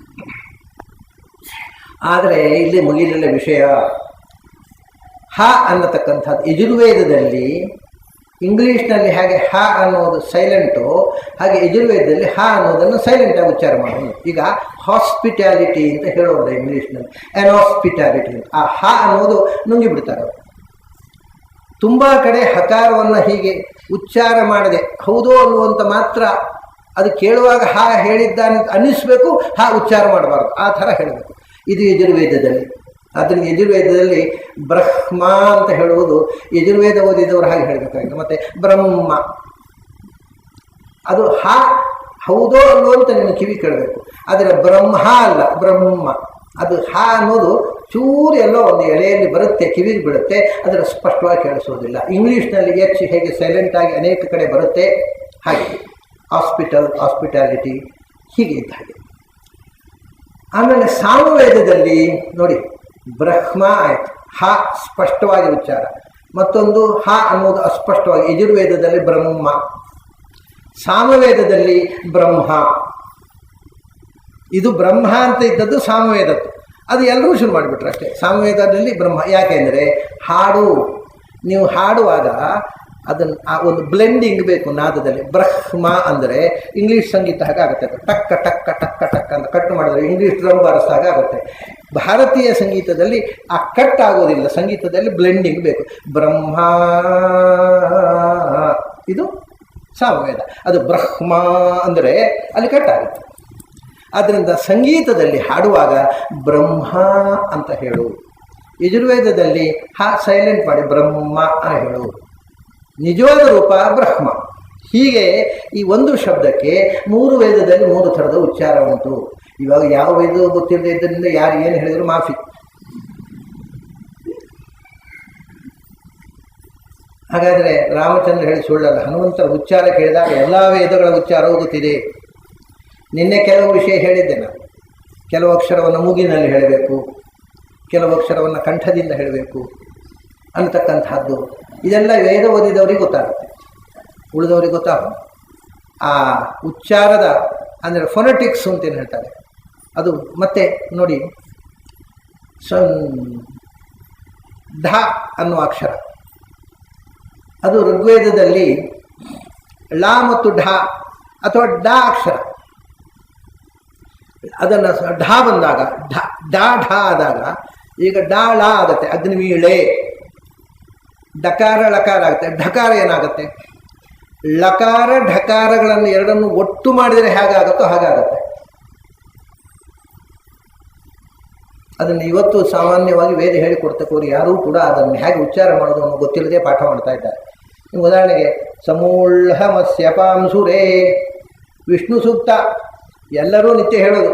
ಇದಂ ವಿಷ್ಣುರ್ ವಿಚಿತ್ರ ಮೇತ್ರೇಧಾರಿತ ಧೇಪದಂ ಸಮೂಢಮಸ್ಯ ಪಾಂಸುರೇ ಅಂತ ಹೇಳ್ತಾರೆ. ನಾನು ಕೇಳಿದ್ದೇನೆ ಹಾಗೆ ಹೇಳೋದನ್ನು. ಆದರೆ ಸಮೂಢಂ ಅಂತ ಒಂದು ಅಕ್ಷರವೇ ಇದೆ, ಅದು 2 ಅಕ್ಷರ ಆಯ್ತಲ್ಲ. ಢಕಾರದ ಬದಲಿಗೆ ಒಂದೇ ಅಕ್ಷರವನ್ನು ಹೇಳಬೇಕು, 2 ಅಲ್ಲ. ಅದು ಹೇಗಿರುತ್ತೆ ಅಂದರೆ ಳ ಮತ್ತು ಢ ಎರಡನ್ನು ಒಟ್ಟು ಮಾಡಿದ ಒಂದು ಅಕ್ಷರ ಹೇಗಿರುತ್ತೋ ಹಾಗೆ ಹೇಳಬೇಕು. ನಿಮಗೊಂದು ಉದಾಹರಣೆ, ತಮಿಳಿನಲ್ಲಿ ಹ ಮತ್ತು ಘ ಒಟ್ಟು ಮಾಡಿ ಅವರು ಹಳ್ ಅಂತ ಹೇಳ್ತಾರೆ. ಹಾಗೆ ಅದು 2 ಅಕ್ಷರ ಇದೆ, ಒಂದೇ ಅಕ್ಷರ ಹೇಳಬೇಕು. ಅವರು ಹಗಳ್ ಅಂತ ಹೇಳೋದಲ್ಲ, ಅದು ಹ ಮತ್ತು ಘ ಎರಡು ಮಿಕ್ಸ್ ಆಗಿ ಒಂದು ಅಕ್ಷರ. ಹಾಗೆಯೇ ಇಲ್ಲಿ ಳ ಮತ್ತು ಢ ಒಟ್ಟಾಗಿ ಒಂದು ಅಕ್ಷರ ಆಗುತ್ತೆ. ಹೇಗೆ ಸಮೂಢಮಸ್ಯ ಪಾಂಸುರೇ, ಇಲ್ಲಿ ಳ ಮತ್ತು ಢ ಎರಡು ಹೇಳಿದೆ ಒಂದೇ ಅಕ್ಷರ. ಇದೆಲ್ಲ ಉರು ಹೊಡಿಸ್ಬೇಕಿನ್ನು 1 ತಿಂಗಳು 1.5 ತಿಂಗಳು ಪ್ರಾಕ್ಟೀಸ್ ಮಾಡಬೇಕು. ಇದ್ರ ಹೇಳಿ ಬರೋಲ್ಲ, ಯಾಕಂದ್ರೆ ಕಲೀಲೇ ಇಲ್ಲ ನಾವು. ಅದು ಒಂದೇ ಅಕ್ಷರ, ಸಮೂಢಮಸ್ಯ. ಸಮೂಢಂ ಅಲ್ಲ, ಸಮೂಢಂ ಅಲ್ಲ, ಸಮೂಢಮಸ್ಯ. ಳ ಮತ್ತು ಢ ಎರಡನ್ನು ಒಟ್ಟು ಮಾಡಿ ಒಂದೇ ಅಕ್ಷರವಾಗಿ ಹೇಳಿದೆ ನಾವು. ಇದು ಅದರ ಕರೆಕ್ಟ್ ಪ್ರೊನೌನ್ಸಿಯೇಷನ್. ಇದೆಲ್ಲ ವೇದ ಓದಿದ್ರೆ ಗೊತ್ತಾಗಲ್ಲ. ಅದಕ್ಕೆ ಹೇಳಿದ ಸಂಸ್ಕೃತ ಭಾಷೆಯನ್ನು ಸ್ವಚ್ಛವಾಗಿ ಉಚ್ಚಾರ ಮಾಡಬೇಕಾಗಿದ್ದರೆ 3 ವೇದವನ್ನು ಓದಿರಬೇಕು. ಆದ್ದರಿಂದ ನಾನೃಗ್ವೇದ ವಿನೀತಸ್ಯ ನಾಯಜುರ್ವೇದಧಾರಿಣಃ ನಾಸಾಮ ವೇದ ವಿದುಷಃ ಶಕ್ಯಮೇವಂ ಪ್ರಭಾಷಿತ. ಇದಪ್ಪ, ಇದು ಯಾರಿಗೂ ಸಾಧ್ಯ ಇಲ್ಲ. ಈ ಥರ ಮಾತಾಡೋದು ಹನುಮಂತನಿಗೆ ಮಾತ್ರ ಸಾಧ್ಯ. ಅದೇ ಭಗವಂತನ ಬಳಿಗೆ ಹೋಗಿ ಭಗವಂತನಿಂದ ಮೆಚ್ಚುಗೆ ಪಡೆದನು. ಆಮೇಲೆ ಏನು ಮಾಡಿದ? ಭಗವಂತನ ಬಳಿ ಹೋಗಿ ಸಾಧತೆ ಭಗವಂತನ ಕಾರ್ಯವನ್ನು ಸಾಧಿಸಿದ. ಏನು ಸಾಧಿಸಿದ? ಮೊದಲು ಭಗವಂತನನ್ನು ಸುಗ್ರೀವನನ್ನು ರಾಮಚಂದ್ರನ ಸುಗ್ರೀವನ ಕರ್ಕೊಂಡು ಹೋಗಿ ಅವರಿಗೆ ಸ್ನೇಹ ಮಾಡಿಸಿ ತಾನೇ ಲಂಕೆಗೆ ಹೋಗಿ ಸೀತೆಯನ್ನು ಪತ್ತೆ ಹಚ್ಚಿಕೊಂಡು ಸುಗ್ರೀವನ ಕಪಿಸೇನೆಯ ಜೊತೆಗೆ ರಾಮನನ್ನು ಲಂಕೆಗೆ ಕರ್ಕೊಂಡು ಹೋಗಿ ಇಡೀ ರಾಮಾವತಾರದ ಕಥೆಯನ್ನು ಸಾಧನೆ ಮಾಡಿದಂಥ ಪಾತ್ರ, ದೊಡ್ಡ ಪಾತ್ರ ಹನುಮಂತ. ಆದ್ದರಿಂದ ವಾಲ್ಮೀಕಿಗೆ ಹನುಮಂತ ಅಂದರೆ ಭಾರಿ ಇಷ್ಟ.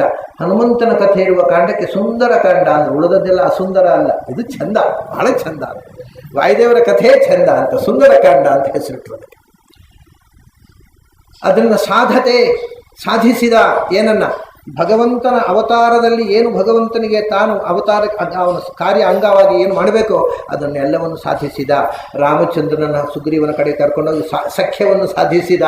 ಆಮೇಲೆ ಕಪಿಗಳ ಸೇನೆಯ ಜೊತೆಗೆ ತಾನು ಸಮುದ್ರವನ್ನು ದಾಟಿ ಸೀತೆಯನ್ನು ಕಾಣುವಂಥ ಒಂದು ಮಹಾಕಾರ್ಯವನ್ನು ಸಾಧಿಸಿದ. ಆಮೇಲೆ ಅಲ್ಲಿ ರಾಕ್ಷಸರ ಪಡೆಯನ್ನು ಸಂಹಾರ ಮಾಡಿ ರಾಮ ಕಾರ್ಯಕ್ಕೆ ಬಹಳ ದೊಡ್ಡ ಪೀಠಿಕೆಯನ್ನು ಸಾಧಿಸಿದ. ಆಮೇಲೆ ಬಂದು ರಾಮಚಂದ್ರನ ಕರ್ಕೊಂಡು ಹೋಗಿ ಸೀತೆ ಆ ರಾಮರ ಸಮಾಗಮ ಆಗುವಂತೆ ಸಾಧಿಸಿದ. ಇದೆಲ್ಲ ಸಾಧನೆ ಮಾಡಿದವ ಹನುಮಂತ. ರಾಮಚಂದ್ರ ಹೇಳ್ತಾನೆ, ಹನುಮಾನ್ ಯದಿನೋ ನ ಸ್ಯಾತ್ ವಾನರಾಧಿಪತೆ ಸಖ. ರಾಮಚಂದ್ರ ಹೇಳಿದ ಮಾತು, ಒಂದು ವೇಳೆ ಹನುಮಂತ ನಮಗೆ ಸಿಗದೇ ಇರ್ತಿದ್ರೆ, ಹನುಮಾನ್ ಯದಿನೋ ನ ಸ್ಯಾತ್ ವಾನರಾಧಿಪತೆ, ನಮಗೆ ಸುಗ್ರೀವನ ಗೆಳೆಯ ಹನುಮಂತನ ಗೆಳೆತನ ಆಗದೇ ಇರ್ತಿದ್ದರೆ, ಪ್ರವೃತ್ತಿಯಮಪಿ ಜಾನಕ್ಯಾಹ ಕೋ ವೆತ್ತುಂ ಶಕ್ತಿಮಾನ್ ಭವೇತ್. ಸೀತೆಯ ಸುದ್ದಿ ಹೇಳೋರು ಇರಲಿಲ್ಲ, ಸೀತೆಯ ಸುದ್ದಿಯೇ ಗೊತ್ತಾಗದೆ ಹೋಗ್ತಿತ್ತು. ರಾಮಾಯಣ ದುರಂತದಲ್ಲಿ ಮುಕ್ತಾಯ ಆಗ್ತಿತ್ತು. ಮತ್ತೆ ರಾಮ ಸೀತೆಯರ ಸಮಾಗಮ ಆದದ್ದು ಹನುಮಂತನಿಂದ. ಇದು ರಾಮ ಹೇಳಿದ ಮಾತು. ಇದೇ ಸಾಧ್ಯತೆ. ಸಾಧಿಸಿದ ರಾಮ ಕಾರ್ಯವನ್ನು. ಸಾಧಕೋ ರಾಮ ಕಾರ್ಯಾಣಾಂ ಆಚಾರ ವ್ಯಾಖ್ಯಾನ. ಅಲ್ಲಿ ಕಾರ್ಯಾಣಾಂ ಒಂದೆರಡು ಕಾರ್ಯ, ಅದಕ್ಕೆ ಯಾವ್ಯಾವ ಕಾರ್ಯ ಇಷ್ಟೆಲ್ಲ ಮಾಡಿದ. ಆದ್ದರಿಂದ ಮತ್ತೆ ಅವನನ್ನೇ ಮತಿಹಿ ಅಂತ. ಯಾಕೆ? ರಾಮಚಂದ್ರ ಸರ್ಟಿಫಿಕೇಟ್ ಕೊಟ್ಟದೇ ಅವನು ವ್ಯಾಕರಣ ಜ್ಞಾನ, ಪಾಂಡಿತ್ಯಕ್ಕೆ, ಜ್ಞಾನಕ್ಕೆ. ಮತಿಹಿ ಜ್ಞಾನಸ್ವರೂಪ ಅವನು, ಸಮಸ್ತ ವೇದಗಳ ಅರ್ಥವನ್ನು ಅಲ್ಲವನು.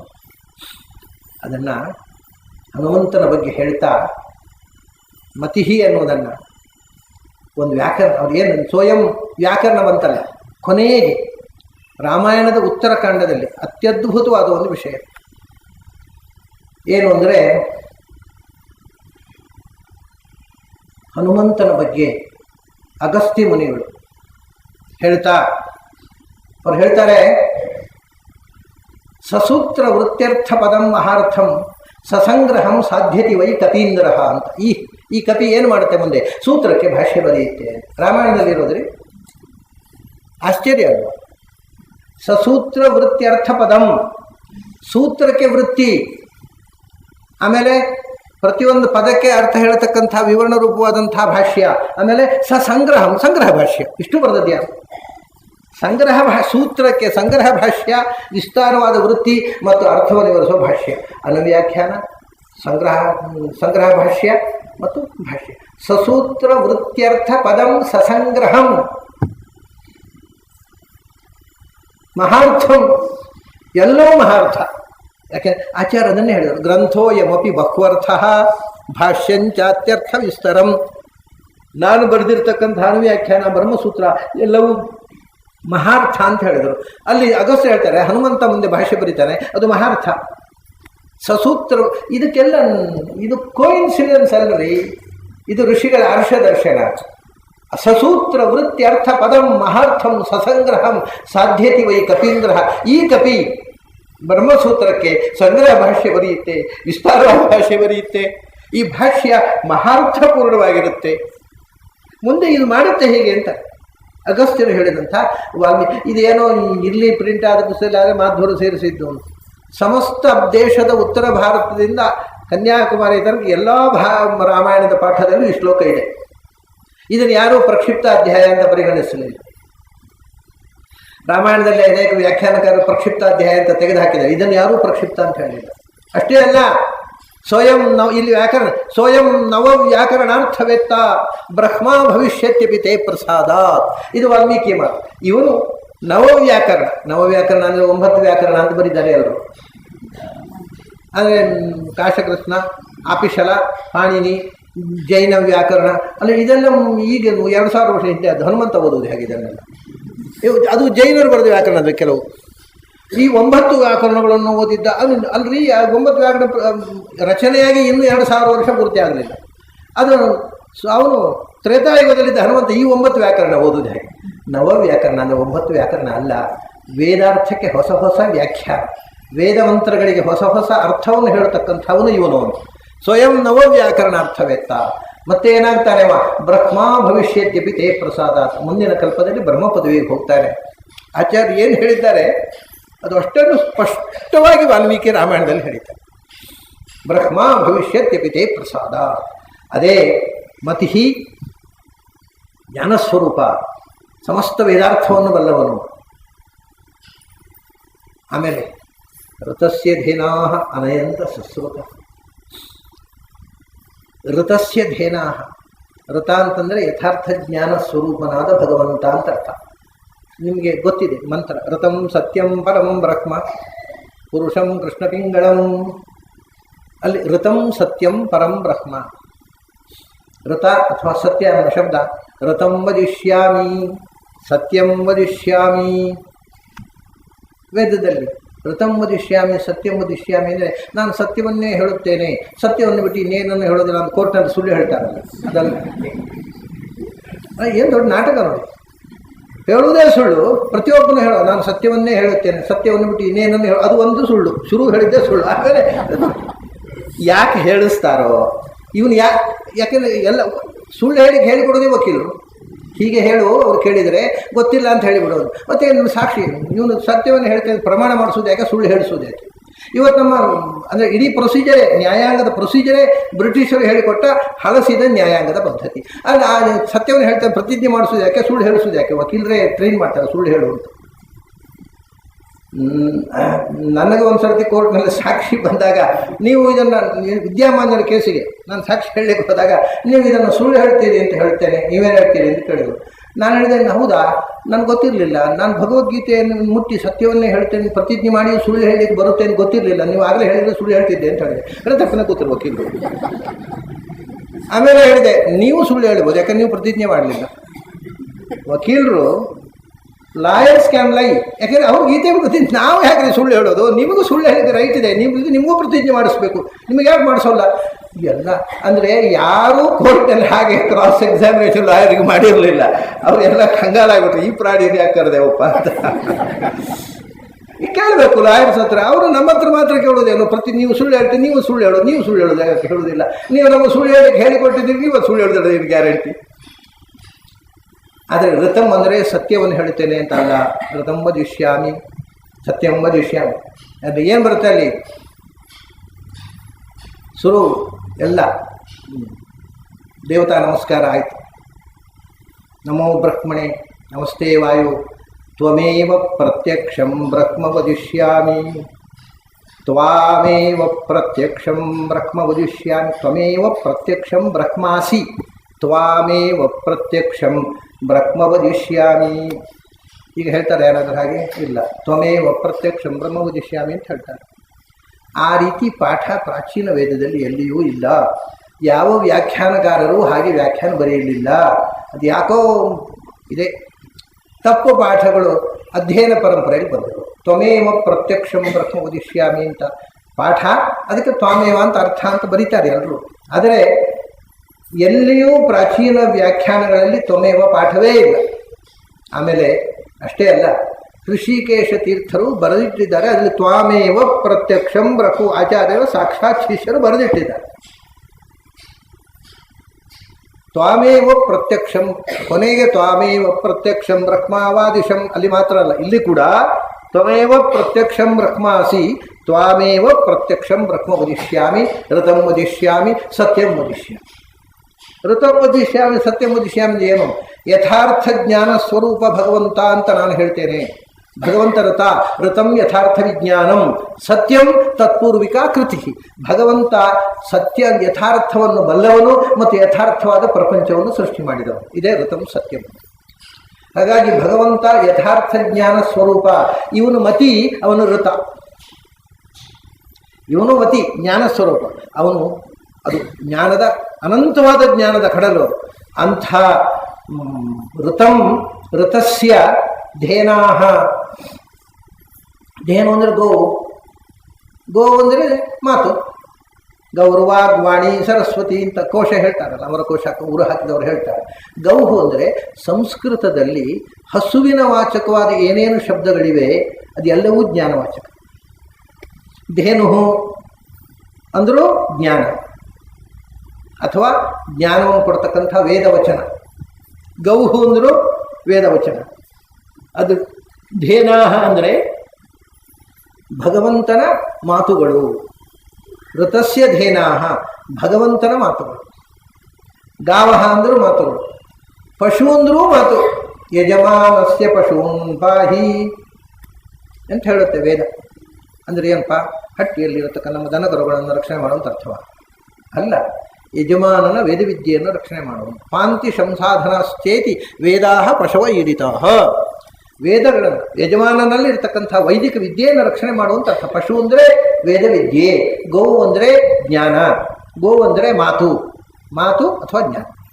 ಆದ್ದರಿಂದ ಧೃತಸ್ಯ ಧೇನಾಹ ಸತ್ಯಸ್ವರೂಪನಾದ ಭಗವಂತನ ಮಾತುಗಳು. ಅಂದರೆ ಅದು ಎಂದೂ ಅಸತ್ಯ ಆಗೋದು ಸಾಧ್ಯ ಇಲ್ಲ. ಯಥಾರ್ಥ ಜ್ಞಾನ ಸ್ವರೂಪನಾದ ಭಗವಂತನ ಮಾತುಗಳನ್ನು ಅನಯಂತ, ಆ ಮಾತುಗಳು ನಿನ್ನಿಂದ ಅನಯಂತ ಸೀತೆಯ ಬಳಿಗೆ ಕೊಂಡೊಯ್ಯಲ್ಪಟ್ಟವು. ರಾಮನ ಸಂದೇಶವನ್ನು ಸೀತೆಯ ಬಳಿಗೆ ಕೊಂಡೊಯ್ದವನು ಒಂದರ್ಥ. ಆಮೇಲೆ ನೀನು ಸೀತೆಯ ಬಳಿಗೆ ನಿನ್ನನ್ನು ಸೀತೆಯ ಬಳಿಗೆ ಯಾವುದು ಕೊಂಡು ಹೋಯಿತು? ಋತಸ್ಯ ಧೇನಾಹ. ರಾಮನ ಮಾತುಗಳೇ ನಿನ್ನನ್ನು ಸೀತೆಯ ಬಳಿಗೆ ಕರ್ಕೊಂಡು ಹೋದವು. ರಾಮನ ಸಂದೇಶ ನಿನ್ನನ್ನು ಸೀತೆಯ ಬಳಿಗೆ ಕರ್ಕೊಂಡು ಹೋಯಿತು. ಹಾಗೆ ರಾಮನ ಮಾತುಗಳನ್ನು ಸೀತೆಗೆ ಮುಟ್ಟಿಸುವುದಕ್ಕೋಸ್ಕರ ನೀನು ಅಲ್ಲಿಗೆ ಹೋದಿ.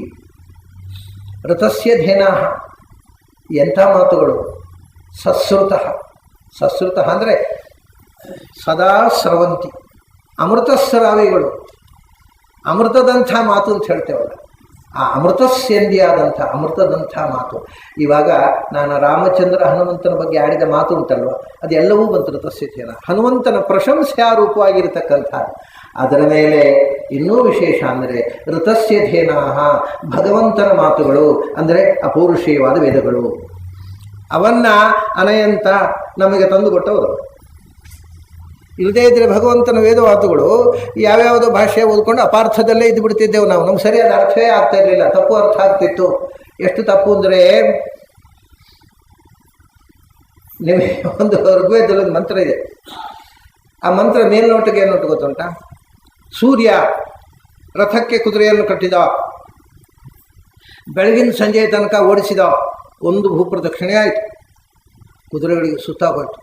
ಅದನ್ನು ಬಿಚ್ಚಿ ಹಟ್ಟಿಯಲ್ಲಿ ಕಟ್ಟಿ ಅವುಗಳಿಗೆ ಅಕ್ಕಚ್ಚಿಟ್ಟ. ಅದ್ಭುತ ಅಲ್ಲೋ? ಇದನ್ನು ವೇದ ಅಂತ ಹೇಳಬೇಕು. ಹೀಗೆ ಅರ್ಥ ಬರೆದಿದ್ದಾರೆ ಸಾಯಣರು. ಕುದುರೆಯನ್ನು ಕಟ್ಟಿ ಹಟ್ಟಿಯಲ್ಲಿ ಕಟ್ಟಿ ಅದಕ್ಕೆ ನೀರಿಟ್ಟ, ಹುಲ್ಲಿ ಹಾಕಿದ. ಯಾಕೆಂದರೆ ಮತ್ತೆ ನಾಳೆ ಬೆಳಿಗ್ಗೆ ಹೊರಡಬೇಕಲ್ಲ. ಇದು ವೇದ ಆಗಿದ್ದರೆ ನಮಗೆ ಬೇಡ ವೇದ. ಇದು ಚೈಲ್ಡಿಶ್ ಇದು. ಯಾಕೆಂದರೆ ವೇದದಲ್ಲಿ ಕುದುರೆ ಅಂದರೆ ಏನು ಅಂದರೆ ಅವ್ರು ಹೇಳ್ತಾರೆ, ಏಕೋ ಅಶ್ವೋ ಭವತಿ ಸಪ್ತನಾಮ. ಅದು 7 ಕುದುರೆಗಳು ಅಂತ ಹೇಳಿದೇವಲ್ಲಪ್ಪ. 7 ಕುದುರೆಗಳು ಅಂದರೆ ಒಂದೇ ಕುದುರೆ, 7 ಹೆಸರು ಅಂದ್ರೆ. ಆಮೇಲೆ ಏನದು? ಕಾಲಪುರುಷ, ಕಾಲಚಕ್ರ, 7 ಹೆಸರು, 7 ವಾರಗಳು. 7 ವಾರಗಳು ಒಂದೇ ಕಾಲ. ಅದು ಮತ್ತೆ ಪುನಃ ಅದೇ ರಿಪೀಟ್ ಆಗೋದು, ಬೇರೆ ಕಾಲವೇ ಇಲ್ಲ.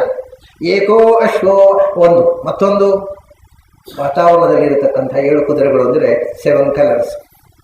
ಸೂರ್ಯನ ಕಿರಣಗಳಿರತಕ್ಕಂಥ 7 ಬಣ್ಣಗಳು. ಬೇಸಿಕ್ ಕಲರ್ಸೇ ಅವು ನಮಗೆ ಸ್ಪೆಕ್ಟ್ರಮ್ನಲ್ಲಿ ಕಾಣುವಂಥದ್ದು. ಅದು ಇಷ್ಟು ಸ್ಪಷ್ಟವಾಗಿ ಏಕೋ ಅಶ್ವೋ ವಹತಿ ಸಪ್ತನಾಮ. ನಾವು 7 ಕುದುರೆಗೂ ಅಂತ ಹೇಳಿದೆವಪ್ಪ. ಆದರೆ 7 ಕುದುರೆಗಳಲ್ಲ, ಒಂದೇ ಕುದುರೆ, 7 ಹೆಸರು ಅಷ್ಟೇ. ಒಂದೇ ಕಾಲ, ಆದಿತ್ಯ, ಸೋಮ, 7 ಹೆಸರು. ಇದೆಲ್ಲ ಇಷ್ಟು ಸೂಕ್ಷ್ಮವಾಗಿ ವೈಜ್ಞಾನಿಕವಾಗಿ ವೇದದಲ್ಲಿ ಹೇಳಿದ್ದಾರೆ.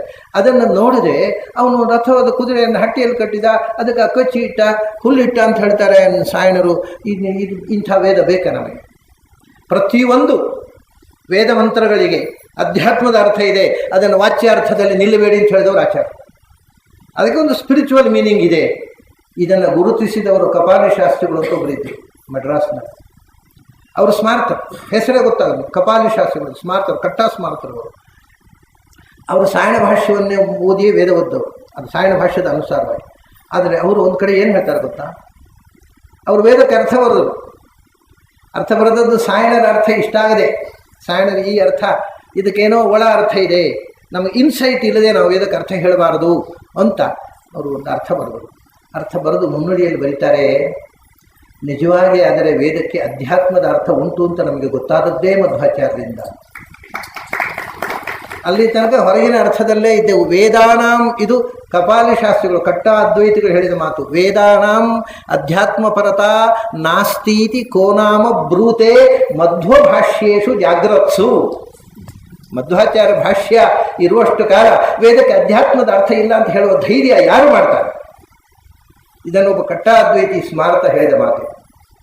ವೇದಕ್ಕೆ ಅಧ್ಯಾತ್ಮದ ಅರ್ಥ ಇದೆ ಅಂತ ಮೊದಲು ತೋರಿಸಿದವರ ಆಚಾರ್ಯ.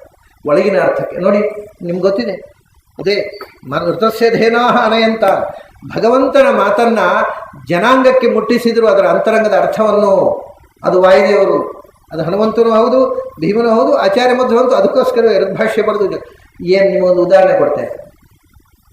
ನಿತ್ಯ ಪೂಜೆಯಲ್ಲಿ ಹೇಳ್ತಾರೆ ಮಂತ್ರ, ವಾಯವಾಯಾಹಿ ದರ್ಶತ ಇಮೇ ಸೋಮ ಅಲಂಕೃತಾ ತೇಷಾಂ ಪಾಹಿ ಶ್ರುತೀಹವಂ. ಅರ್ಥ ಏನು ಅಂದರೆ, ಓ ವಾಯುದೇವರೇ ಬನ್ನಿ. ಇಲ್ಲಿಯೂ ದರ್ಶತ ಇದೆ, ದರ್ಶತ ಇಲ್ಲಿ ಬಳಿತಾದದ್ದು ವಾಯು ಅಧಾಯಿ ದರ್ಶತಂ ವಾಯವಾಯಾಹಿ ದರ್ಶತ. ಜ್ಞಾನದಿಂದ ತತನಾದ ಸರ್ವಜ್ಞನಾದ ಓ ವಾಯುದೇವನೇ ಬಾ ಅಂತ ಪೂಜೆ ಪ್ರಾರಂಭದಲ್ಲಿ ಮಂತ್ರ ಹೇಳ್ತೇವೆ. ವಾಯವಾಯಾಹಿ ದರ್ಶತ. ಯಾಕೆ? ಇಮೇ ಸೋಮ ಅಲಂಕೃತಾ, ನಿನಗೋಸ್ಕರ, ನಿನಗೆ ಬಾಯಾರಿಕೆ ಆದಾಗ ಕುಡಿಯಲಿಕ್ಕೆ ಅಂತ ಸೋಮರಸ ಮಾಡಿ ಇಡ್ತೇವಾ? ಹಾಗಾದ್ರೆ ಪೂಜೆ ಶುರು ಮಾಡುವಾಗದಿಂದ ಢೋಂಗಿ ಆಯ್ತಲ್ಲ. ನಾವು ಹಸಿ ಸುಳ್ಳು ಹೇಳಿ ಪೂಜೆ ಮಾಡೋದಾಯ್ತು. ಇಮೇ ಸೋಮ ಅಲಂಕೃತಾ, ಇಲ್ಲಿ ಸೋಮರಸ ಇಟ್ಟಿದ್ದೇವೆ. ಇದು ಯಜ್ಞದಲ್ಲಿ ಹೇಳ್ತಾ ಇದ್ದ ಮಂತ್ರ, ಅಲ್ಲಿ ಸೋಮಯಾಗ ಮಾಡುವಾಗ ಹೇಳುವಂಥದ್ದು. ನಾವು ಪೂಜೆ ಮಾಡುವಾಗ ಹೇಳ್ತೇವಲ್ಲ, ಏನರ್ಥ? ಇದಕ್ಕೆ ಅರ್ಥ ಹೇಳಿದವರು ಆಚಾರ್ಯ, ಬೇರೆ ಯಾರು ಹೇಳಲಿಲ್ಲ. ಏನು? ಭಕ್ತ್ಯಾದ್ಯ ಅಲಂಕೃತಾ ಸೋಮಾಹ ಮನಾಂ ಸೇವಾ ಅಂತ ಬರೆದರು.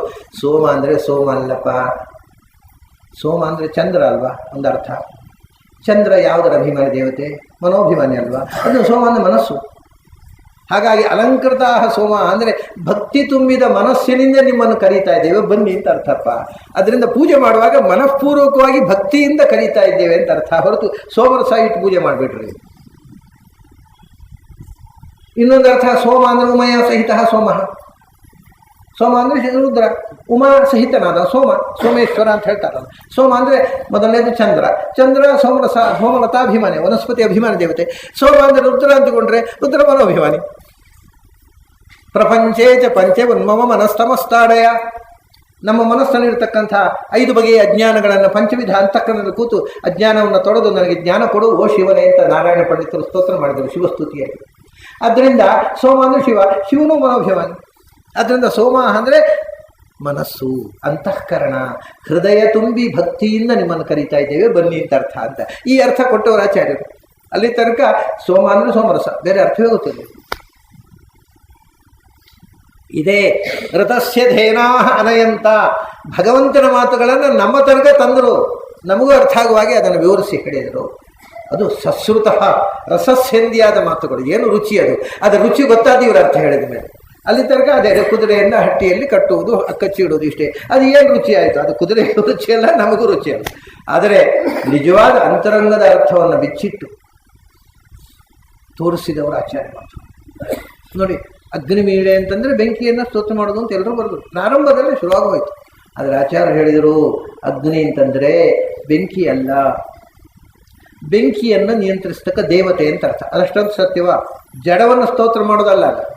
ಹಾಂ, ಬೆಂಕಿಯ ದೇವತೆ ಸರಿ.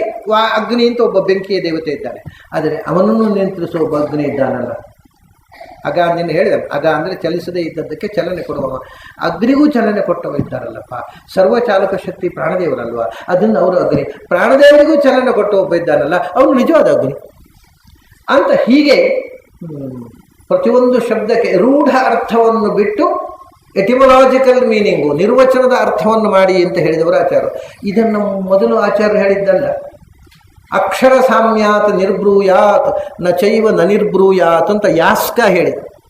ನಿರುಕ್ತಿಯನ್ನು ಬರೆದ ಯಾಸ್ಕ ಏನು ಹೇಳಿದ ಅಂದರೆ ನ ಚೈವ ನ ನಿರ್ಬ್ರೂಯಾತ್, ನಿರ್ವಚನ ಮಾಡದೆ, ಎಟಿಮಾಲಜಿಯನ್ನು ಫಾಲೋ ಮಾಡದೆ, ಶಬ್ದದ ರೂಢ ಅರ್ಥವನ್ನು ವೇದದಲ್ಲಿ ಮಾಡಬೇಡಿ ಅಂತ ಮೊದಲು ಹೇಳಿದ್ದ. ಆದರೆ ಯಾರೂ ಅದನ್ನು ಅನುಸರಿಸಲಿಲ್ಲ. ಮತ್ತು ಅಕ್ಷರ ಸಾಮ್ಯಾತ್, ಆ ಅಕ್ಷರದ ಮೇಲೆ ನಿರ್ವಚನ ಮಾಡಿ, ಅದು ಆ ನಿರ್ವಚನದಿಂದ ಏನು ಅರ್ಥ ಬರುತ್ತೋ ಅದು ವೇದದ ಅರ್ಥ ಹೊರತು ರೂಢವಾದ ಅರ್ಥವನ್ನು ವೇದಕ್ಕೆ ಹಚ್ಚಬೇಡಿ. ಅದು ರೂಢವಾದ ಅರ್ಥವನ್ನೇ ಅದನ್ನು ಓದಿ ಎಲ್ಲರೂ ಮಾಡಿದ್ದು ರೂಢವಾದ ಅರ್ಥವನ್ನೇ. ರೂಢವಾಗದ ಅರ್ಥವನ್ನು, ಅಪೂರ್ವ ಅರ್ಥವನ್ನು ಕೊಟ್ಟವರು ಆಚಾರ್ಯರು ಮಾತ್ರ. ನಿರ್ವಚನದ ಅರ್ಥವನ್ನು ಎಲ್ಲಿಯೂ ರೂಢಾರ್ಥವನ್ನು ಹೇಳೋದಿಲ್ಲ ಅವರು. ಅದನ್ನು ಋತಸ್ಯ ಧೇನಾಹ, ಭಗವಂತನ ಮಾತುಗಳು ಅವು ಅನಯಂತ, ಇಲ್ಲಿಗೆ ತರಲ್ಪಟ್ಟವು, ನಮ್ಮ ಕೈಗೂ ಸಿಕ್ಕಿತು. ಭಗವಂತನಿಗೆ ಇಷ್ಟವಾದ ಅರ್ಥ ನಮಗೂ ಗೊತ್ತಾಯಿತು. ಅದನ್ನು ಮಾಡಿದವರು ಪ್ರಾಣದೇವರು. ಆಯಿತು, ಹನುಮಂತನ ಬಗ್ಗೆ ನಾವು ಇಷ್ಟು ತಿಳ್ಕೊಂಡೆವು. ಮುಂದೆ ಭೀಮಸೇನ ಎರಡನೇ ಮಂತ್ರ, 3 ಅವತಾರಗಳಿಗೆ ಸಂಬಂಧಪಟ್ಟ ಇನ್ನೆರಡು ಸಾಲುಗಳನ್ನು ಹೇಳಿ ನೀವು ಕ್ಷಮಿಸಬೇಕು, ಮುಗಿಸಿಬಿಡ್ತೇನೆ. ಪೂರ್ತಿ ಬಳಿತ ಸೂಕ್ತ ಮಾಡುವುದು ನನ್ನಿಂದ ಆಗೋಲ್ಲ. ಯಾಕೆಂದರೆ ಆಚಾರ್ಯರ ಬಗ್ಗೆ ಆ ವಿಷಯಗಳು ಬಂದಾಗ ಯಾವುದನ್ನು ಹೇಳಬೇಕು ಯಾವ್ದು ಬಿಡಬೇಕು ಅಂತ ತಿಳಿಯೋಲ್ಲ. ಅಷ್ಟು ಒಂಥರದ ಮೈಮರೆಯು ಬಂದುಬಿಡುತ್ತೆ. ಪೃಕ್ಷೋ ವಪುಹು ಪಿತಮಾನ್ ನಿತ್ಯ ಆಶಯೇ ದ್ವಿತೀಯಂ ಆ ಸಪ್ತಶಿವಾಸು ಮಾತೃಷು. ಇದು ಭೀಮಾವತಾರವನ್ನು ಹೇಳ್ತಕ್ಕ ವಿಶೇಷವಾಗಿ ಹನುಮದವತಾರದ ಕಥೆ ಆಯಿತು. ದ್ವಿತೀಯಂ ವೃಕ್ಷ ಅಂದರು, ಎರಡನೇ ವಪುಹು. ದ್ವಿತೀಯಂ ವಪುಹು ಎರಡನೇ ಅವತಾರ. ವೃಕ್ಷೋ ವಪುಹು ಪಿತುಮಾನ್ ನಿತ್ಯ ಆಶಯೇ ದ್ವಿತೀಯಂ ವಪುಹು, ಎರಡನೆಯ ರೂಪ ಅಂದರೆ ಭೀಮರೂಪ. ಮೊದಲನೇ ರೂಪ ಆಂಜನೇಯ, ನಮ್ಗೆ ಗೊತ್ತಿದೆ. ಎರಡನೇ ರೂಪ ಯಾವುದದು? ಪೃಕ್ಷ. ಪೃಕ್ಷ ಅನ್ನುವುದನ್ನು ನಿರ್ವಚನಕಾರರು 2 ಬಗೆಯಿಂದ ಹೇಳ್ತಾರೆ. ಒಂದು ಪೃ ಪ್ಲಸ್ ಕ್ಷ, ಮತ್ತೊಂದು ಪೃಕ್ ಪ್ಲಸ್ ಕ್ಷ.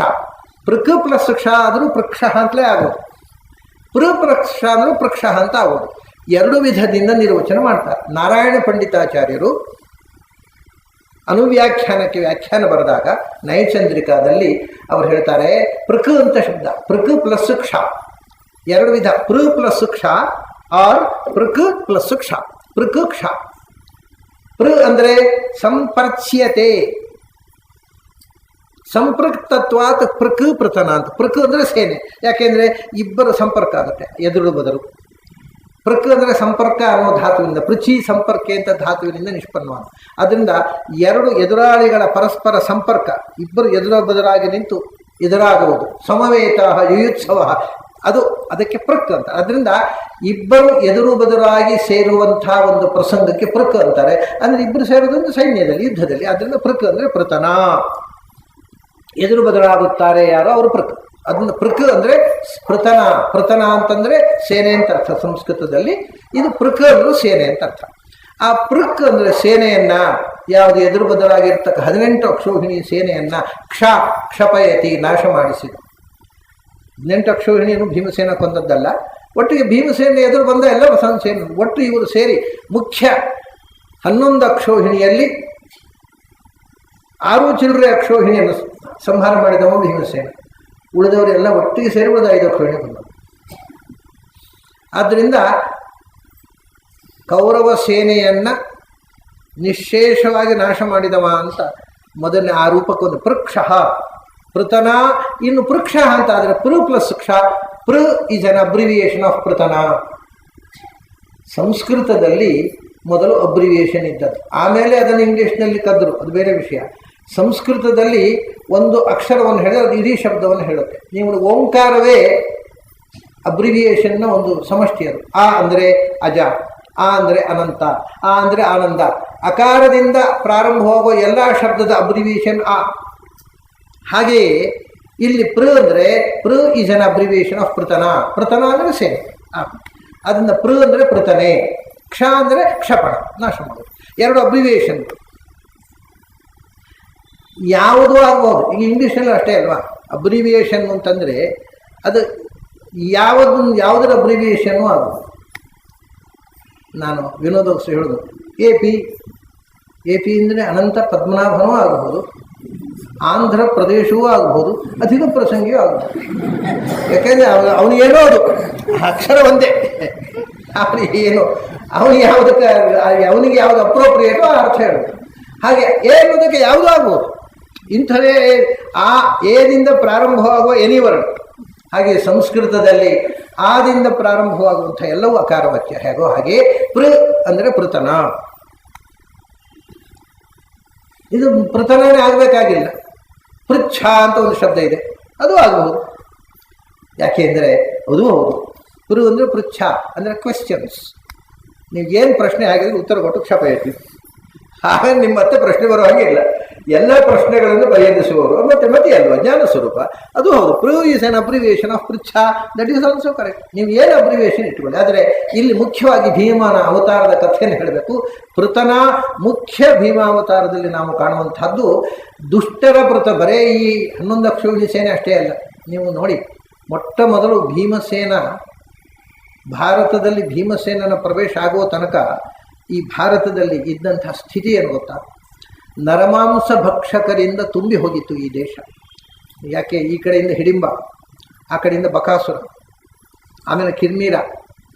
ಅಂದರೆ ಅವರು ಒಂದೊಂದು ಏರಿಯಾದಲ್ಲಿ ಒಬ್ಬೊಬ್ಬ ರಾಕ್ಷಸ ನಿಂತು ಅವರ ದಂಧೆ ಏನು ಅಂದರೆ ಮನುಷ್ಯರ ಮಾಂಸ. ಈ ಸ್ವಲ್ಪ ಇದರ ಬಗ್ಗೆ ನಮ್ಮ ಹಿಸ್ಟೋರಿಯನ್ಸು ತಲೆ ಕೆಡಿಸಿಕೊಳ್ಳಬೇಕು. ನಮ್ಮ ಹಿಸ್ಟೋರಿಯನ್ಸ್ಗೆ ಪುರಾಣ ಗೊತ್ತಿಲ್ಲ, ಪುರಾಣ ಓದ್ದವ್ರಿಗೆ ಹಿಸ್ಟ್ರಿ ಗೊತ್ತಿಲ್ಲ. ಹಾಗಾಗಿ ಬಹಳ ಅನ್ಯಾಯ ಆಗ್ತಾ ಇದೆ. ಆ ಭೀಮಸೇನ ಇವರನ್ನೆಲ್ಲ ನಾಶ ಮಾಡಿದ. ಹಿಡಿಂಬನನ್ನು, ಬಕನನ್ನು, ಕಿರ್ಮೀರ ಇವರೆಲ್ಲ ನರಮಾಂಸ ಭಕ್ಷಕರಾಗಿ ದೇಶಾದ್ಯಂತ ತುಂಬಿದ್ದರು. ಅವರು ಭಾರತ ದೇಶದವರಲ್ಲ, ಗಮನಿಸಿ. ಅವರ ಸ್ವಭಾವದಿಂದ ಅವರನ್ನು ರಾಕ್ಷಸರು ಅಂತ ಕರೆದವರು. ಆದರೆ ರಾಕ್ಷಸರು ಅಂದರೆ ಮನುಷ್ಯರಾಗೇ ಇದ್ದರು, ನೋಡಲಿಕ್ಕೆ ಮನುಷ್ಯರಾಗೇ ಇದ್ದರು. ರಾಕ್ಷಸರು ಅಂದರೆ 3 ಕಣ್ಣು 4 ಕಿವಿ ಏನಿರಲಿಲ್ಲ. 2 ಕಣ್ಣು 2 ಕಿವಿ 1 ಮೂಗು 1 ಬಾಯೇ ಇದ್ದದ್ದು. ನಮ್ಮ ಹಾಗೇ ಇದ್ದರು. ಅವ್ರನ್ನ ರಾಕ್ಷಸರು ಅಂತ ಸ್ವಭಾವದಿಂದ ರಾಕ್ಷಸರು ಅಂತ. ಇವಾಗಲೂ ಅಷ್ಟೇ. ರಾಕ್ಷಸರು ಅಂತಂದರೆ ಈಗ ಎಲ್ಲಿ ಹೋದರು? ಈಗಲೂ ಇದ್ದಾರೆ ರಾಕ್ಷಸರು. ನಮ್ಮ ಅಕ್ಕಪಕ್ಕದಲ್ಲೇ ಇರ್ಬೋದು, ನಮ್ಮ ನೆರೆಮನೆಯವರು ಇರ್ಬೋದು, ನಾವೇ ಇರ್ಬೋದು. ಗೊತ್ತಾಗೋಲ್ಲ, ರೂಪ ನೋಡಿದ್ರೆ ಗೊತ್ತಾಗೋಲ್ಲ. ಸ್ವಭಾವದಿಂದ ಯಾರು ರಾಕ್ಷಸ ಅಂತ ಹೇಳಬೇಕು. ಕೆಲವರು ಇರ್ತಾರೆ ಕ್ರೂಯಲ್ಟಿ, ನೀವು ನೋಡ್ತೀರಲ್ಲ ಈಗ ತಾಲಿಬಾನಿಸ್ ಅಥವಾ ಈ ಕ್ರೂಯಲ್ಟಿ ಉಂಟಲ್ಲ, ಮನುಷ್ಯನನ್ನು ಕೊಲ್ಲುವುದರಲ್ಲಿ ಸಂತೋಷ, ಅದು ರಾಕ್ಷಸರು. ಅಂಥವನ್ನ ರಾಕ್ಷಸರು ಅಂತ ಹೇಳಿದ್ರು ಪ್ರಾಚೀನರು. ಇವತ್ತು ಇದ್ದಾರೆ. ಅವರು ತಾಲಿಬಾನಿಗಳಿಗೆ ಶಾಂತಿ ಅನ್ನೋದು ವಿಷಯ ಗೊತ್ತಿಲ್ಲ. ಕೊಲ್ಲುವುದು, ರಕ್ತ ಚೆಲ್ಲುವುದು ಅದೇ ರಿಲಿಜನ್ ಅಂತ ತಿಳ್ಕೊಂಡಿದ್ದಾರೆ. ಇದು ರಾಕ್ಷಸ ಧರ್ಮ. ಅವರು ಮನುಷ್ಯರಲ್ಲ, ಅವು ನೀಚ ಅತಿ ನೀಚರಾದ ರಾಕ್ಷಸರು. ಆದ್ದರಿಂದ ಇವತ್ತಿಗೂ ಇದ್ದಾರೆ ರಾಕ್ಷಸರು, ಹಿಂದೆಯೂ ಇದ್ದರು. ಹಿಂದೆ ರಾಕ್ಷಸರು ಅಂತ ಗುರುತಿಸಿದ್ದು. ಈಗ ಸೆಕ್ಯುಲರ್ ನೋಡಿ, ಯಾರನ್ನು ಸೆಪರೇಟಾಗಿ ಗುರುತಿಸಬಾರ್ದು. ಅಂದರೆ ರಾಕ್ಷಸರು ಮನುಷ್ಯರು, ಮನುಷ್ಯರು ರಾಕ್ಷಸರು ಅಂತ ಎಲ್ಲ ಒಂದೇ. ಅದು ಸೆಕ್ಯುಲರಿಸಮ್. ಹಿಂದೆ ಹಾಗೆಲ್ಲ ರಾಕ್ಷಸರನ್ನು ಬೇರ್ಪಡಿಸಿ ಅವರು ಸಮಾಜದಿಂದ ಹೊರಗಿಡ್ತಿದ್ದರು. ಟೆರರಿಸ್ಟ್ ಒಂದೇ ಹೊರಗೆ. ಈಗ ಹೊರಗಿಡಬಾರ್ದು, ಅಪರಾಧ. ಅವರು ಮನುಷ್ಯರು, ಅವರಿಗೆ ಪ್ಯಾಂಪರ್ ಮಾಡಬೇಕು. ಯಾಕಂದ್ರೆ ನಾಳೆ ಅವರು ಓಟ್ ಹಾಕಬೇಕು. ಹಿಂದೆ ಪಾಪ ಈ ಪ್ರಾರಬ್ಧ ಕರ್ಮ ಇರಲಿಲ್ಲ. ಯಾವ ರಾಜರು ಓಟಿಗೋಸ್ಕರ ಪ್ಯಾಂಪರ್ ಮಾಡುವ ಪ್ರಾರಬ್ಧ ಕರ್ಮ ಇರಲಿಲ್ಲ. ಇದು ಬಂದದ್ದು ನಿಮಗೆ ಏನು ಗೊತ್ತಾ? ಈ ದೇಶ ಸ್ವತಂತ್ರವಾಗುವಾಗ ಗಾಂಧೀಜಿ ಇದ್ದರು. ಯಾರು ಪ್ರಧಾನಿಯಾಗಬೇಕು ಅಂತ ಜಿಜ್ಞಾಸೆ ನಡೆಯಿತು. ಯಾರು ಪ್ರಧಾನಿಯಾಗಬೇಕು ಅಂತ ಜಿಜ್ಞಾಸೆ ನಡೆದಾಗ ಗಾಂಧೀಜಿ ತಟಸ್ಥವಾಗಿ, ನೀವು ಕಾಂಗ್ರೆಸ್ ಕಮಿಟಿಯವರು ತೀರ್ಮಾನ ಮಾಡಿ. 23 ಜನ ಕಾಂಗ್ರೆಸ್ ಸದಸ್ಯರು ಸೇರಿ ಮೀಟಿಂಗ್ ಆಯಿತು. 21 vote Vallabhbhai Patel prime minister ಆಗಬೇಕು ಅಂತ, 2 ಓಟು ನೆಹರಿಗೆ ಬಿತ್ತು. ಇದು ಯಾರಿಗೆ ಗೊತ್ತಿಲ್ಲ ನಿಮಗೆ. 2 ಓಟು ನೆಹರಿಗೆ ಬಿತ್ತು, 21 ಓಟು ವಲ್ಲಭಾಯ್ ಪಟೇಲಿಗೆ. ವಲ್ಲಭಾಯ್ ಪಟೇಲ್ ಪ್ರೈಮ್ ಮಿನಿಸ್ಟರ್ ಆಗಿದ್ದರೆ ಈ ದೇಶ ಇವತ್ತು ಕಾಶ್ಮೀರ ವಿಭಜನೆ ಆಗ್ತಿರಲಿಲ್ಲ. ಅವರು ಉಕ್ಕಿನ ಮನುಷ್ಯ. ಆದರೆ ನೆಹರುವಿಗೆ 2 ಓಟು ಬಿದ್ದದ್ದು. ನಿಜವಾಗಿ ವಲ್ಲಭಾಯ್ ಪಟೇಲ್ ಆಗಬೇಕಿತ್ತು. ನೆಹರು ಬಂದು ಗಾಂಧೀಜಿ ಹತ್ರ ಹೇಳಿದರು, if I don't become prime minister I will burn this country. ನಿಮಗೆ ಯಾರಿಗೂ ಗೊತ್ತಿಲ್ಲ ಈ ವಿಷಯ. ಈ ದೇಶದ ಮೊದಲ ಪ್ರೈಮ್ ಮಿನಿಸ್ಟರ್ ಹೇಳಿದ ಮಾತಿದು. ನಾನು ಪ್ರೈಮ್ ಮಿನಿಸ್ಟರ್ ಆಗದಿದ್ದು ಈ ದೇಶವನ್ನು ಸುಟ್ಟು ಬಿಡ್ತೇನೆ. ಗಾಂಧೀಜಿ ತಲೆ ಕೈ ಇಟ್ಕೊಂಡು ಕೂತ್ಕೊಂಡು ಏನು ಮಾಡೋದಪ್ಪ. ಈಗ ಏನು ಕಥೆ ಕಟ್ಟಿದ್ದಾರೆ, ಗಾಂಧೀಜಿಯೇ ನನ್ನ ಉತ್ತರಾಧಿಕಾರಿ ಅಂತ ನೆಹರುವನ್ನು ನೇಮಿಸಿದ್ದು ಅಂತ ಹೇಳ್ತಾ ಇದ್ದಾರೆ ಕಾಂಗ್ರೆಸ್ನವರು. 100ಕ್ಕೆ 100ರಷ್ಟು ಸುಳ್ಳಿದೆ. ಗಾಂಧೀಜಿ ತಲೆ ಕೈ ಇಟ್ಕೊಂಡು ಕೂತ್ಕೊಂಡ್ರು ಏನು ಮಾಡಲಿಪ್ಪ. ಕಡೆಗೆ ವಲ್ಲಭಾಯ್ ಪಟೇಲರನ್ನು ಕರೆದು ಕೇಳಿದ್ರು, ಏನಪ್ಪ ನನಗೋಸ್ಕರ ಈ ದೇಶ ಸುಟ್ಟು ಹೋಗುವುದು ಬೇಡ, ಅವನೇ ಪ್ರೈಮ್ ಮಿನಿಸ್ಟರ್ ಆಗಲಿ ಎಂದರು Vallabhbhai Patel. So that Nehru became prime minister of this country. ಅಲ್ಲಿಂದ ಆಮೇಲೆ ಇವರು ಹೈದರಾಬಾದ್ನಲ್ಲಿ ಆ್ಯಕ್ಷನ್ ಸೈನ್ಯವನ್ನು ಕಳಿಸಿ ಅದನ್ನು ಸ್ವಾತಂತ್ರ್ಯ ನಮ್ಮ ದೇಶಕ್ಕೆ ಅದನ್ನು ಅದರ ಮೊದಲು ಅವನು ಬರೆದಾಗಿದೆ ನಿಜಾಮ್, ಪಾಕಿಸ್ತಾನಕ್ಕೆ ಇದೆ ನಮ್ಮ ದೇಶವನ್ನು ನಾವು ಪಾಕಿಸ್ತಾನಕ್ಕೆ ಕೊಡ್ತೀವಿ ಅಂತ ಎಲ್ಲ ಆಗಿದೆ, ಸಹಿ ಆಗಿಬಿಟ್ಟಿದೆ. ಅದು ಹೋಗೋ ಮುಂಚೆ ಇದು ಸ್ವಾಧೀನಪಡಿಸ್ಕೊಂಡ್ರು.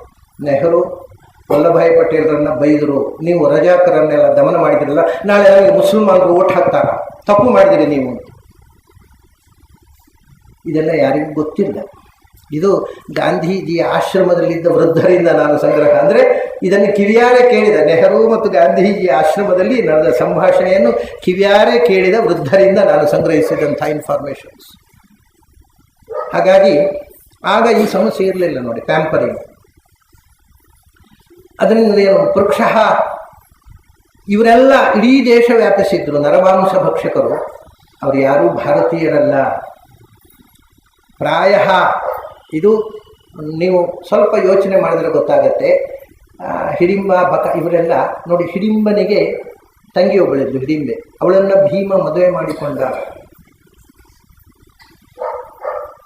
ಸ್ವಲ್ಪ ಯೋಚನೆ ಮಾಡಿ, ಈಗಿನ ಧರ್ಮಶಾಸ್ತ್ರ ಪಂಡಿತರು ಯಾರಾದರೂ ಒಪ್ಪಿಕೊಳ್ತಿದ್ರ ಭೀಮ ಮದುವೆ ಮಾಡಿಕೊಂಡಿದ್ದೆ? ನರಮಾಂಸ ತಿನ್ನತಕ್ಕ ರಾಕ್ಷಸ ಜಾತಿಯ ಒಂದು ಹೆಣ್ಣನ್ನು ಮದುವೆ ಮಾಡಿಕೊಂಡ್ರೆ ಬಹಿಷ್ಕಾರ ಆಗ್ತಿರ್ಲಿಲ್ವಾ? ನಿನಗಿನ್ನು ಮಠಕ್ಕೆ ಪ್ರವೇಶ ಇಲ್ಲ. ರಾಕ್ಷಸರ ಜಾತಿಯನ್ನು ನರಮಾಂಸ ಭಕ್ಷಕ ಹೆಣ್ಣನ್ನು ಮದುವೆ ಮಾಡಿಕೊಂಡವ ಇವರ ಔಟ್ ಕಾಸ್ಟ್. ಎಂಥ ರಿವಲ್ಯೂಷನರಿ ಯೋಚನೆ ಮಾಡಿ ಸ್ವಲ್ಪ. ಇದನ್ನೆಲ್ಲ ನಾವು ವಸ್ತುನಿಷ್ಠವಾಗಿ ಅವತಾರ ಅನ್ನೋದು ಒಂದು ಮಾತು, ಐತಿಹಾಸಿಕವಾಗಿಯೂ ಅದಕ್ಕೆಲ್ಲ ಒಂದು ಮಹತ್ವ ಇದೆಯಲ್ಲ, ಇದನ್ನು ಇತಿಹಾಸವಾಗಿ ನೋಡಿ ಎಂಥ ದೊಡ್ಡ ಕ್ರಾಂತಿ ಭೀಮಸೇನ ಮಾಡಿದ್ದು.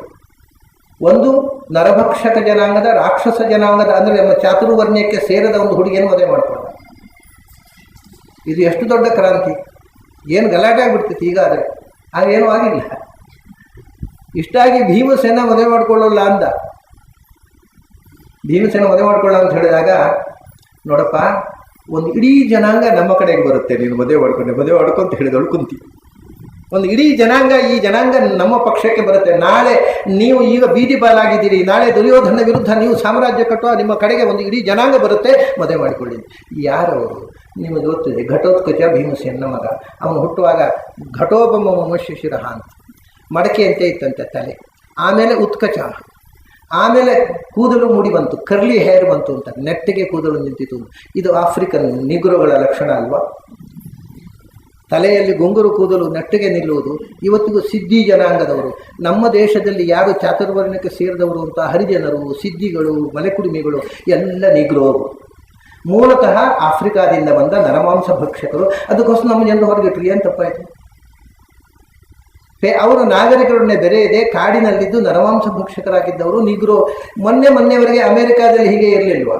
ನಿಗ್ರೋಗಳಿಗೆ ಶಾಲೆಯಲ್ಲಿ ಪ್ರವೇಶ ಇಲ್ಲ, ನಿಗ್ರೋಗಳಿಗೆ ಬಿಳಿಯರು ಹೋಗೋ ಬಸ್, ಇಲ್ಲಿಗಿಂತ ಭಯಂಕರ. ಬಿಳಿಯರು ಹೋಗೋ ಬಸ್ನಲ್ಲಿ ನಿಗ್ರೋಗಳು ಹರಿಜನರಿಗಿಂತ ಕಡೆಗೆ ನೋಡಿದ್ದಾರೆ ನಿಗ್ರೋಗಳನ್ನು. ಅಲ್ಲಿ ಕೂಡ ನಿಗ್ರೋಗಳು ಬಿಳಿಯ ಹುಡುಗರು ಹೋಗುವ ಶಾಲೆಗೆ ನಿಗ್ರೋಗಳು ಹೋಗುವಾಗಿಲ್ಲ. ಬಿಳಿಯರು ಕುಡಿಯುವ ಹೋಟೆಲ್ನಲ್ಲಿ ನಿಗ್ರೋಗಳು ಕಾಫಿ ಹೊರಗಿನ ತಟ್ಟೆ, ನಮ್ಮಲ್ಲಿ ಹೊರಗಿನ ಗ್ಯಾರಟೆ ಇಟ್ಕೊಡ್ತಿದ್ರು. ಸೇಮ್ ಥಿಂಗ್ ಅಲ್ಲಿ ಮಾಡಿದ್ದಾರೆ ನಿಗ್ರೋಗಳಿಗೆ. ಅಮೆರಿಕದವರು ಈಗ ತಿದ್ದುಕೊಳ್ತಾ ಇದ್ದಾರೆ, ನಾವು ಆದರೆ ಇಲ್ಲಿದು ದೊಡ್ಡ ಸಂಗತಿ ನಮ್ಮ ರಾಜಕಾರಣಿಗಳಿಗೆ. ಅಲ್ಲೇ ನಡೆದ ಸಂಗತಿ ಅಲ್ಲ, ಇಲ್ಲಿ ಎಲ್ಲ ಪ್ರಪಂಚದಲ್ಲೂ ನಡೆದಿದೆ. ಅವರು ಅನಾಗರಿಕರಾಗಿ ನರಮಾಂಸ ಭಕ್ಷರಾಗಿದ್ದಾಗ ಸಮಾಜ ಹೊರಗಿಟ್ಟಿತು. ಅವರನ್ನು ನಾಗರಿಕರನ್ನಾಗಿ ಮಾಡಿದ್ಯಾರು? ವೃಕ್ಷಃ. ಇಡೀ ಪ್ರತನ ಉಂಟಲ್ಲ, ಅವರ ನಿಗ್ರೋದಿಂದ ಬಂದಿರತಕ್ಕ ನರಮಾಂಸ ಭಕ್ಷಕರ ಸೇನೆ, ಅದನ್ನು ನಿರ್ನಾಮ ಮಾಡಿದವ ಭೀಮಸೇನ. ಮಾಡಿ ಆ ಜನಾಂಗದವರ ಮನವೊಲಿಸಿ ಅವರ ಜನಾಂಗದ ಹುಡುಗಿಯನ್ನು ಮದುವೆಯಾಗಿ ಅವರನ್ನು ನಾಗರಿಕರನ್ನಾಗಿ ಮಾಡಿದವ ಭೀಮಸೇನ. ಇದು ಎಷ್ಟು ದೊಡ್ಡ ಐತಿಹಾಸಿಕವಾಗಿ ಎಷ್ಟು ದೊಡ್ಡ ಸಾಧನೆಯನ್ನು ಯೋಚನೆ ಮಾಡಿ. ಮಹಾಭಾರತ ಹೇಳ್ತಾರೆ, ತತಃ ಪ್ರಭೃತಿ ರಕ್ಷಾಂಸಿ ಸೌಮ್ಯ ರೂಪಾಣಿ ಭಾರತ ನಗರೇ ಪ್ರತ್ಯದೃಶ್ಯಂತ ನರೈಹಿ ನಗರವಾಸಿಭಿ ಅಂತ. ಭೀಮಸೇನ ಅವರನ್ನು ನಿರ್ನಾಮ ಮಾಡಿದ ಮೇಲೆ ಅಳಿದುಳಿದಂಥ ಆ ಜನ ಇದ್ದಾರಲ್ಲ ನರವಂಶ ಭಕ್ಷಕರು, ಆಮೇಲೆ ನರೈಹಿ ನಗರವಾಸಿಭಿ ಎಲ್ಲರ ಒಟ್ಟಿಗೆ ಸೌಮ್ಯ ಸ್ವರೂಪದಿಂದ ನಾಗರಿಕರ ಜೊತೆಗೆ ಬೆರೆತು ಬಾಳಿದರು. ಅಲ್ಲಿ ತನಕ ಅವರು ಬೇರೆಯಾಗಿದ್ದು ಮನುಷ್ಯನ ಕೊಂದು ತಿಂತಿದ್ದರು. ನರಮಾಂಸ ಭಕ್ಷಕರನ್ನು ನಿರ್ನಾಮ ಮಾಡಿ ಅವರನ್ನು ನಾಗರಿಕರ ಸಮಾಜಕ್ಕೆ ಸೇರಿಸಿದ ಮಹಾಕಾರ್ಯ ಮಾಡಿದವ, ಇತಿಹಾಸದಲ್ಲಿ ಮೊದಲು ಮಾಡಿದವ ಭೀಮಸೇನ. ಇದನ್ನೇ ವೃಕ್ಷಃ ಅಂತೇಳಿ. ಆ ನಿಗ್ರೋದಿಂದ ಇಲ್ಲಿ ಬಂದಿದ್ದು, ನಿಗ್ರೋ ಜನ ನಿಗ್ಗರಿಸಿದ್ದಾರಲ್ಲ, ಅವರು ಆಫ್ರಿಕಾದಿಂದ ಬಂದಿರತಕ್ಕಂಥ ನರಮಾಂಸ ಭಕ್ಷಕರು, ಅವರ ಪ್ರತನಾಕ್ಷಯಕಾರಿ, ಅವರ ವಂಶ ನಿರ್ವಂಶ ಮಾಡಿದ. ಯಾರು ಉಳಿದರೋ ಅವ್ರನ್ನ ನೀವು ಬದುಕಬೇಕು ಅಂತ ಆಸೆ ಇದ್ದರೆ ನಾಗರಿಕರಾಗಿ ಬದುಕಿ, ಇಲ್ಲ ಅಂದರೆ ನಿಮ್ಮನ್ನು ಮುಗಿಸಿಬಿಟ್ಟೆ. ಅವತ್ತಿನಿಂದ ನರಮಾಂಸ ಭಕ್ಷಣೆ ಮಾಡೋದನ್ನು ಪ್ರತಿಜ್ಞೆ ಮಾಡಿಬಿಟ್ರಂತೆ ಆ ಜನ. ಇದು ಮಹಾಭಾರತದಲ್ಲಿದೆ ಇದೆಲ್ಲ ವಿಷಯ. ಇವೆಲ್ಲ ಅದ್ಭುತ ಸಂಗತಿಗಳಲ್ಲವ. ಭೀಮಸೇನಂಥ ರೆವಲ್ಯೂಷನರಿ ಇನ್ಯಾರಿದ್ದಾನೆ ತೋರಿಸಿ ನಮಗೆ. ವೃಕ್ಷಃ ವಪುಹು. ಆಮೇಲೆ ಅದೇ ನರಮಾಂಸ ಭಕ್ಷರ ಕಥೆಯನ್ನೇ ಮುಂದುವರ್ತಾರೆ. ಪಿತುಮಾನ್. ಪಿತು ಅಂದರೆ ಸಂಸ್ಕೃತದಲ್ಲಿ, ವೈದಿಕ ಸಂಸ್ಕೃತದಲ್ಲಿ ಪಿತು ಅಂದರೆ ಅನ್ನ. ಪಿತುಮಾನ್ ಅಂದರೆ ಬಂಡಿ ಅನ್ನವ ಮೆದ್ದಿತು ಕೂಸು. ಪಿತುಮಾನ್ ಅಂದರೆ ಅನ್ನವನ್ನು ಮೆದ್ದವನು. ಅನ್ನವನ್ನು ಮೆದ್ದ. ಬಕಾಸುರನಿಗೆ ಹೋದಾಗ ಮಾತ್ರ ಅಲ್ಲ. ಒಂದು ತಮಾಷೆ ಏನಿದೆ ಅಂದರೆ, ಪಾಂಡವರು ತಲೆಮರೆಸಿಕೊಂಡಿದ್ದಾಗ ಸುಟ್ಟು ಹೋದರು ಅಂತ, ಅರಗಿನ ಮನೆಯಲ್ಲಿ ಸುಟ್ಟು ಹೋದರು ಅಂತ ಪ್ರಚಾರ. ಇವರು ತಲೆಮರೆಸಿಕೊಂಡು ಕಾಡಿನಲ್ಲಿದ್ದರು 6 ತಿಂಗಳು. ಆಮೇಲೆ ಏಕಚಕ್ರ ನಗರದಲ್ಲಿದ್ದರು.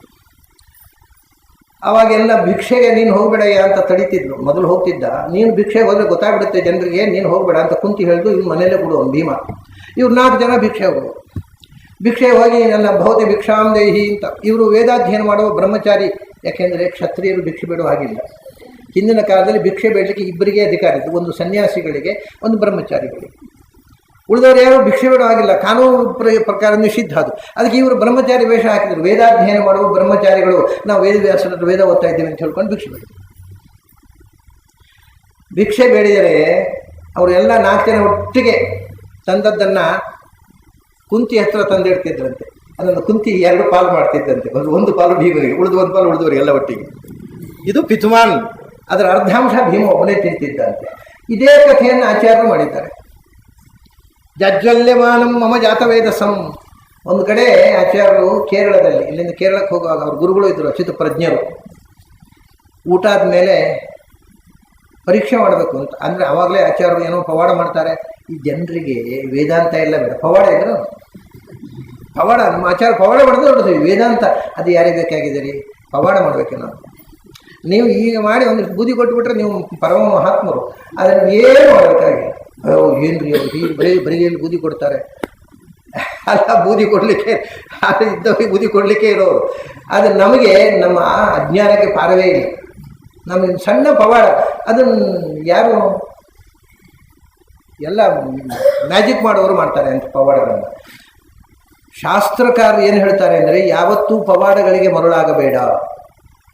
ಪವಾಡ ನಿನ್ನನ್ನು ದಾರಿ ತಪ್ಪಿಸುತ್ತೆ. ನೀನು ಸತ್ಯದ ಜ್ಞಾನದ ಕಡೆಗೆ ಹೋಗು. ಪವಾಡ ಅನ್ನೋದು ಮುಖ್ಯ ಅಲ್ಲವೇ ಅಲ್ಲ. ಯಾರೂ ಮಾಡ್ಬೋದು. ನಿಜವಾದ ಜ್ಞಾನಿಗಳು ಪವಾಡ ಮಾಡಲಿಕ್ಕೆ ಗೊತ್ತಿದ್ದರೂ ಮಾಡೋದಿಲ್ಲ.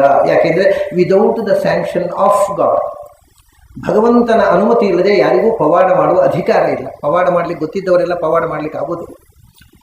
ಆಚಾರ್ಯರಿಗೆ ಆ ಸ್ಯಾಂಕ್ಷನ್ ಇತ್ತು. ಅಗತ್ಯ ಬಿದ್ದಾಗ ಮಾಡಿ ತೋರಿಸಿ ಅಂತ. ಅವ್ರು ಏನು ಮಾಡಿದರು, ಊಟ ಆದಮೇಲೆ ಬೇಕು ಅಂತ ಕೇರಳದಲ್ಲೊಬ್ಬ ದೊಡ್ಡ ಕೇರಳದ ಬಾಳೆಹಣ್ಣು ನೋಡಿರ್ತಾರೆ, ಇಷ್ಟು ಉದ್ದ ಇರುತ್ತೆ, ದೊಡ್ಡ ಬಾಳೆಹಣ್ಣು, ಪಚ್ಚವಾಳೆ ಫಳಂ ಅಂತಾರೆ. ಪಚ್ಚವಾಳೆ ಫಳಂ 200 ಪಚ್ಚವಾಳೆ ಫಳಂ ಅಂತ ಇಟ್ಬಿಟ್ರು. ಊಟ ಆಗಿದೆ, ಪುಷ್ಕಳ ಊಟ ಆದ್ಮೇಲೆ 200 ವಾಳೆಫಳಂ, 30 ಕೂಡ ಹಾಲು. ಕಡೆಗೆ ಏನು ಸ್ವೀಕರಿಸ್ಬೇಕು ಅವರಿಗೆ ಏನು ಅಂದರೆ, ಒಂದು ಆಚಾರರು ಕುಡಿದು ಪವಾಡ ತೋರಿಸು, ಇಲ್ಲಾಂದ್ರೆ ಫೂಲ್ ಮಾಡೋದು. ಇಷ್ಟೇನಾ ನಿಮ್ದೆಲ್ಲ ಕಥೆ ಅಂತ ಅವನೊಂದಷ್ಟು ಕುಹಕದಿಂದ ಇಟ್ಟದ್ದು. ಆಚಾರ್ಯರು ಯಾವ ಕುಹಕಕ್ಕೂ ಅವಕಾಶ ಕೊಡ್ತಿರ್ಲಿಲ್ಲ. ಏನು ಮಾಡಬೇಕಿದು, ಸ್ವೀಕರಿಸ್ಬೇಕಾ, ತಗೋತಿದ್ರು. 200 ಬಾಳೆಹಣ್ಣು ತಿಂದರು, 30 ಕೂಡ ಹಾಲನ್ನು ಕುಡಿದ್ರು. ಪುಷ್ಕಳ ಊಟ ಆಗಿ ಕೂತದ್ದಷ್ಟೇ ಮಧ್ಯಾಹ್ನ. ಇದು ಅಚ್ಯುತ ಪ್ರಜ್ಞೆಗೆ ಆಶ್ಚರ್ಯ. ಏನಪ್ಪ ಇದು, ಇಡೀ ವಿಶ್ವವನ್ನು ಸುಡುವ ಬೆಂಕಿ ಒಳಗಿದೆ ಗುರುಗಳೇ, ಇದೇನು ಮಹಾ ಅಂದರು. ಪಿತುಮಾನ್ ಮಧ್ವರು ಮಾಡಿದರೆ ಇದೆಲ್ಲ. ಅಷ್ಟೇ ಅಲ್ಲ, ಅವರು ಬದಲಿಗೆ ಹೋದಾಗ ಜನ ಎಲ್ಲ ಬಂದು, ಇವತ್ತು ನಮ್ಮನೆ ಭಿಕ್ಷೆ, ನಮ್ಮ ಭಿಕ್ಷೆ ಸ್ವೀಕರಿಸಬೇಕು, ನಮ್ಮ ಭಿಕ್ಷೆ ಸ್ವೀಕರಿಸಬೇಕು ಅಂತ 10 ಜನ ಬಂದು ಕಾಡೋರಂತೆ. ಇವಾಗ ಏಕಕಾಲದಲ್ಲಿ 10 ಜನ. ಇವರು 10 ದಿನ ಬರ್ಕೊಳ್ಳಿ ಸೆಕ್ರೆಟ್ರಿ, ಇವ್ರ ಮನೆಯದ್ದು ಯಾವತ್ತು, ಇವ್ರ ಮನೆಯದ್ದು ಯಾವತ್ತು. ಆ ಮನೆ ಒಂದೊಂದು ದಿವಸ ಒಂದೊಂದು ಮನೆ ಹೋಗಿ ಮನೆ ಒತ್ತರೆ ಮಾಡಿ ಬರೋದಲ್ಲ ಭಿಕ್ಷೆ ಅಂದರೆ. ಯಾಕಂದರೆ ಭಿಕ್ಷೆ ಅದು. ಈಗ ಭಿಕ್ಷೆ ಅಂತ ಹೇಳಿ ಹೋಗಿ ಅವತಾರ ತಿನ್ನುವುದಲ್ಲ. ನಮ್ಮ ಹೆಸರು ಮಾತ್ರ ಭಿಕ್ಷೆ, ಅದನ್ನು ಮಾಡಿಸೋನಿಗೆ ಭಿಕ್ಷೆ ಅಷ್ಟೇ, ದುರ್ಭಿಕ್ಷೆ. ಅವನ ಮನೆ ಒತ್ತಡ ಆಗುತ್ತೆ. ಅದರಿಂದ ಹೋದವರಿಗೆ ಅವತರದ ಊಟ. ಪಾಪ ಸ್ವಾಮಿಗೆ ಊಟ, ಮಠದವರಿಗೆಲ್ಲ ಅವತರದ ಊಟ ಎಲ್ಲ ಖಾಲಿ ಮಾಡಿ ಬಂದುಬಿಡ್ತಾರೆ ಅಡುಗೆ ಕೋಣೆ. ಸ್ವಾಮಿಗಳು ಪಾಪ ಎಷ್ಟು ತಿಂದರು ಬಿಟ್ಟರು ಅದು ಅವ್ರನ್ನ ಯಾರು ಕೇಳ್ತಾರೆ. ಆಚಾರ್ಯರು ಏನು ಮಾಡ್ತಿದ್ರು, ಭಿಕ್ಷೆ ತಗೋಬೇಕು.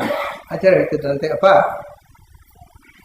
ಒಂದೊಂದು ದಿವಸ ಒಬ್ಬೊಬ್ಬರು ಮನೆಯಿಂದ ನಾವು ನಾಳೆ ಹೊರಟು ಹೋಗೋರು, ನಿಮ್ಗೆ ಎಷ್ಟು ಜನರು ಭಿಕ್ಷೆ ಆಗಬೇಕು, ಎಲ್ಲ ತನ್ನಿ, ನೀವು ಮನೆಯಲ್ಲಿ ಮಾಡಿದ ಅಡಿಗೆ ತನ್ನಿ, ಮತ್ತೆ ಈಗ ಆಗ್ತದೆ, ಅಯ್ಯೋ ಮನೇಲಿ ಮಾಡಿದ ಮೈಲಿಗೆ ಆಗುತ್ತೆ, ನಮ್ಮ ಅಡುಗೆಯವರು ಆಗಬೇಕು. ಆಗ ಆಚಾರ್ಯ ಹೇಳಿದ್ರು, ನಿಮ್ಮ ಮನೆಯಲ್ಲಿ ಮಾಡಿದ ಅಡುಗೆ ತನ್ನಿ. ಯಾಕಂದ್ರೆ ಎಲ್ಲರೂ ಮನೆಯಲ್ಲಿ ಮಡಿಯಲ್ಲಿ ಮಾಡ್ತಿದ್ರು, ಅದರಿಂದ. ಈಗ ಆಗಲ್ಲ, ಈಗ ಸ್ನಾನ ಮಾಡಿದ ಅಡುಗೆ ಮಾಡ್ತಾರೆ, ಅದರಿಂದ ಇವರು ಪಾಪ ಅಡುಗೆ ಭಟ್ರನ್ನು ಒಟ್ಟಿಗೆ ಕರ್ಕೊಂಡು ಹೋಗ್ಬೇಕು. ಆವಾಗ ಎಲ್ಲರೂ ಮನೆಯಲ್ಲಿ ಸ್ನಾನ ಮಾಡದೆ ಅಡುಗೆ ಮಾಡ್ತಿರ್ಲಿಲ್ಲ, ಮಡಿಯಲ್ಲಿ ಮಾಡ್ತಿದ್ರು, ದೇವ ಸಮರ್ಪಣೆ ಎಲ್ಲ ಪ್ರತಿ ಮನೆಯಲ್ಲಿ ನಡೀತಿತ್ತಲ್ಲ. ನೀವು ನಿಮ್ಮ ಮನೆಯಲ್ಲಿ ಮಾಡಿದ ಅಡುಗೆ ತರೋದು ಏನು ನೋಡ್ತಾ ಆಚಾರ ಎಲ್ಲ ಒಂದೊಂದು ಹಂಡೆ ತರೋದು.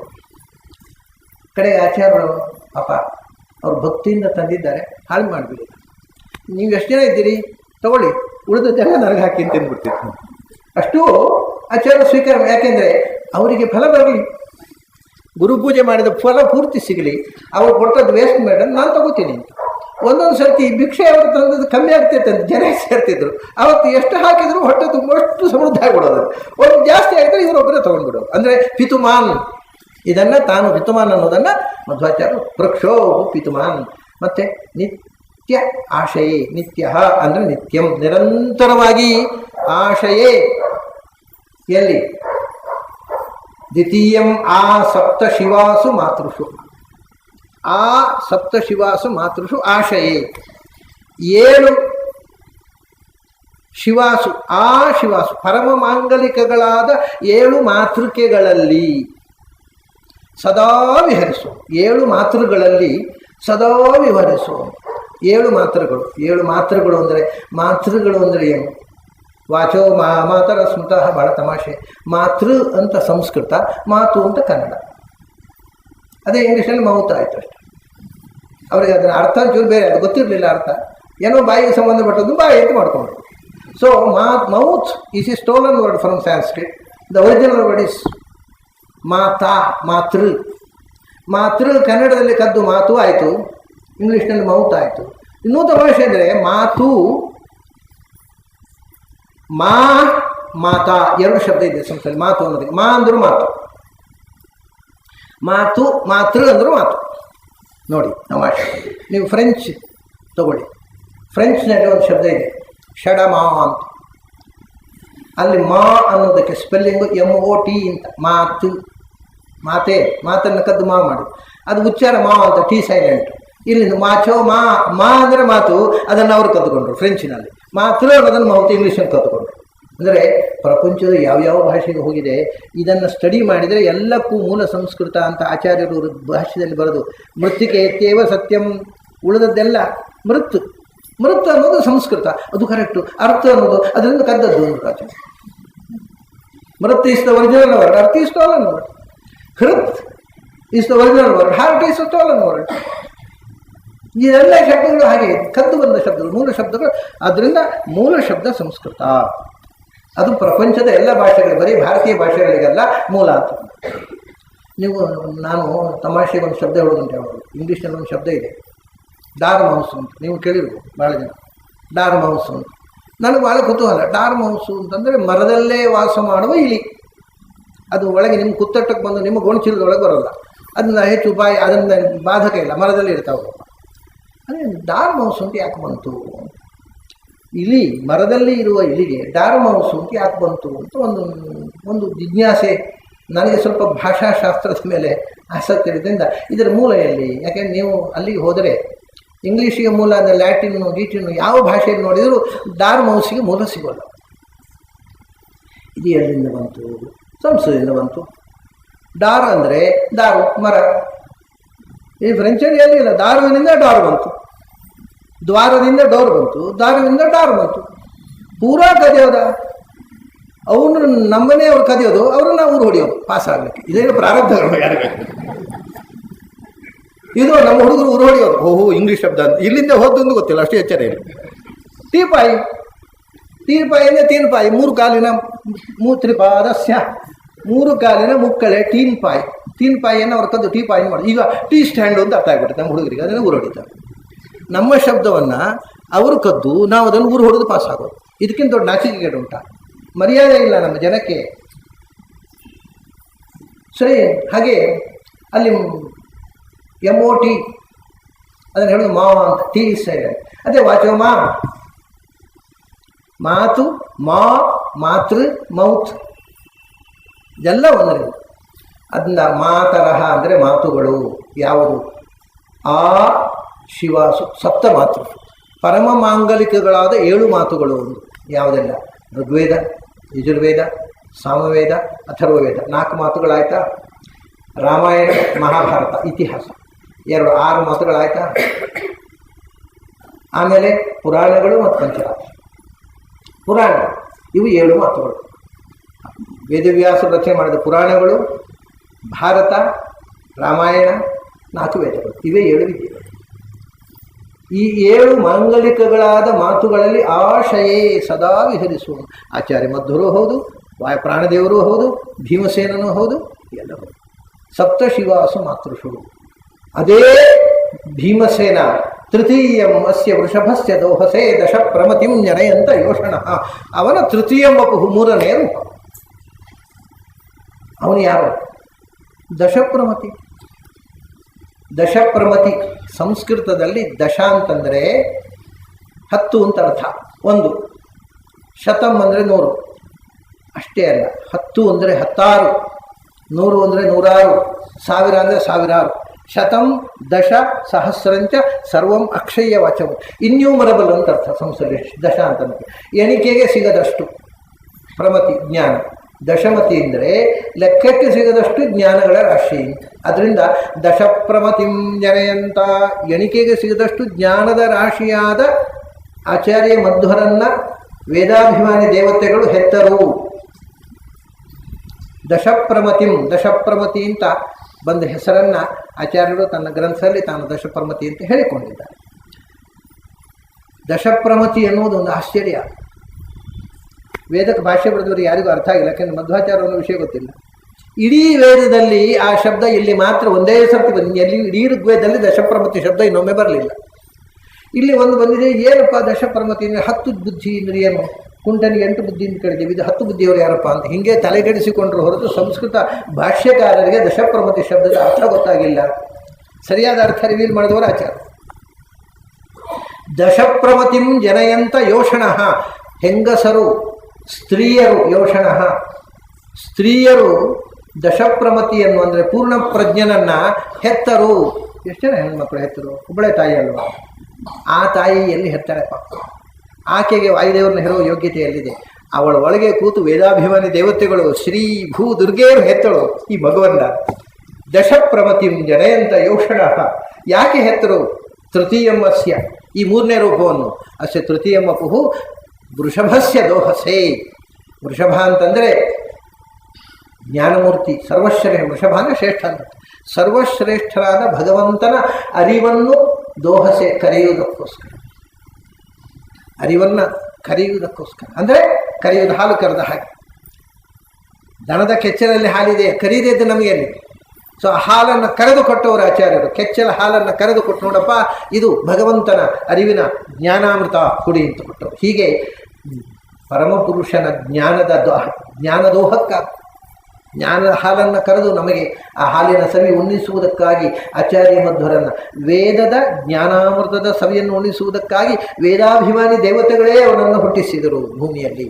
ಅಪ್ಪ ನಮ್ಮ ಅರ್ಥ ಜನರಿಗೆ ಆಗುವಂತೆ ಮಾಡು, ನಮಗೆ ನೀನು ಬೇಕು ಅಂತ ಅವನನ್ನು ಭೂಮಿಯಲ್ಲಿ ಹುಟ್ಟಿಸಿದರು. ದಶಪ್ರಮತಿಂ ಜನಯಂತ ಯೋಷಣ. ಯದಿ ಮುಂದೆ ಬರುತ್ತೆ. ಈಗ ಇದು 3 ಮಂತ್ರ ಆಯಿತು. 3 ಅವತಾರಗಳನ್ನು, 2 ಮಂತ್ರಗಳಲ್ಲಿ 3 ಅವತಾರದ ಉಲ್ಲೇಖ ಆಯಿತು. ಇನ್ನೂ ಕೆಲವು ಮಂತ್ರಗಳಿವೆ. ನಾನು ಇವತ್ತು ಅದನ್ನು ವಿಸ್ತರಿಸಲಿಕ್ಕೆ ಆಗೋಲ್ಲ, ಯಾಕೆಂದರೆ ಈಗಲೇ 8 ಗಂಟೆ ಆಗೋಯಿತು. ಆದರೆ ಮುಂದೆ ಯದೀಮನೋ ಪ್ರದಿವೋ ಮಧ್ವ ಆಧವೇ ಗುಹಾ ಸಂತಂ ಮಾತರಿಶ್ವಾ ಮಥಾಯತಿ. ಮಧ್ವ ಅನ್ನುವ ಹೆಸರು ಬಂದಿದೆ. ಅವನು ಏನು ಮಾಡ್ತಾನೆ? ಗುಹಾ ಸಂತಂ, ಭಗವಂತ ಗುಹೆ ಒಳಗೆ ಅವಿತು ಕೂತಿದ್ದ ಅಂದರೆ ಹೃದಯ ಗುಹೆ ಒಳಗಿದ್ದ. ಮತ್ತು ಈ ತಪ್ಪು ಅರ್ಥ ತಿಳ್ಕೊಂಡವರು ಅವನು ಕತ್ತಲ ಗುಹೆಯಲ್ಲಿ ಹಾಕಿಬಿಟ್ಟಿದ್ದು, ದೇವರೊಂದೇ ಅರ್ಥವಾಗದಂತೆ ಮೂಲೆ ಪಾಲು ಮಾಡಿದ್ದು. ಅದನ್ನು ಆಚಾರ್ಯರು ಗುಹಾ ಸಂತಂ ಮಾತರಿಶ್ವಾ ಮಥಾಯತಿ, ಮಥನೆ ಮಾಡಿ, ಮೊಸರಿನಿಂದ ಬೆಣ್ಣೆ ತೆಗೆದಂತೆ ಭಗವಂತನ ಮಹಿಮೆಯನ್ನು ಮಥನ ಮಾಡಿ ವೇದದಿಂದ ತೆಗೆದುಕೊಡ್ತಾರೆ. ಅದಕ್ಕೋಸ್ಕರ ಮಧ್ವರು ಅವತರಿಸಿ ಬಂದರು ಅಂತಕ್ಕಂಥ ಮಾತು ಅತ್ಯಂತ ಅದ್ಭುತವಾದ ಸೂಕ್ತ ಇದು. ನೀವು ಎಷ್ಟು ಬಗೆಯಿಂದ ಚಿಂತನೆ ಮಾಡಿದರೆ ಅಷ್ಟು ಬಗೆಯಿಂದ ತೆರೆಕೊಳ್ಳತಕ್ಕಂಥ, ಅನೇಕ ಅರ್ಥಗಳಿಂದ ತೆರೆದುಕೊಳ್ಳತಕ್ಕಂಥ ಈ ಅದ್ಭುತವಾದ ಸೂಕ್ತದ 1-2 ಮಂತ್ರಗಳನ್ನು ಈ 3 ಮೊದಲನೇ ದಿವಸ ನಾನು ಮಂತ್ರ ಪ್ರಾರಂಭ ಮಾಡಿರಲಿಲ್ಲ. ಪ್ರಾಯ ನಿಮಗೆ ಕೆಲವರಿಗಾರು ಅರ್ಥ ಆಗಿರ್ಬೋದು. ಆವತ್ತು ಪಾಡ್ಯ ಇತ್ತು, ಅದರಿಂದ ವೇದ ಮಂತ್ರವನ್ನು ಆವತ್ತು ಪ್ರಾರಂಭ ಮಾಡೋದು ಬೇಡ ಅಂತ ಬರೀ ಋಷಿ ಛಂದೋ ದೇವತೆಯನ್ನು ಹೇಳಿ ಮುಗಿಸಿದೆ. ಆದ 2 ದಿವಸಗಳಲ್ಲಿ 2 ಮಂತ್ರ, 5 ಮಂತ್ರದಲ್ಲಿ ಪ್ರಥಮ ವರ್ಗದ 5 ಮಂತ್ರದಲ್ಲಿ 2 ಮಂತ್ರದಲ್ಲಿ 3 ಅವತಾರದ ಕಥೆಗಳನ್ನು ನಾವು ನೋಡಿದೆವು. ಆಚಾರ್ಯರು ಅವಕಾಶ ಕೊಟ್ಟರೆ, ಮನಸ್ಸು ಮಾಡಿದರೆ ಇನ್ನೊಮ್ಮೆ ಸೇರೋಣ, ಮತ್ತೊಮ್ಮೆ ಆಚಾರ ಮಹಿಮೆಯನ್ನು ಚಿಂತನೆ ಮಾಡೋಣ. ಈ ಬಾರಿಯ ಈ ಚಿಂತನವನ್ನು ಇಲ್ಲಿ ಮುಗಿಸ್ತಾ ಇದ್ದೇನೆ. ತಮಗೆಲ್ಲ ಅಭಿನಂದನೆಗಳು ಮತ್ತು ಅಭಿನಂದನೆಗಳು.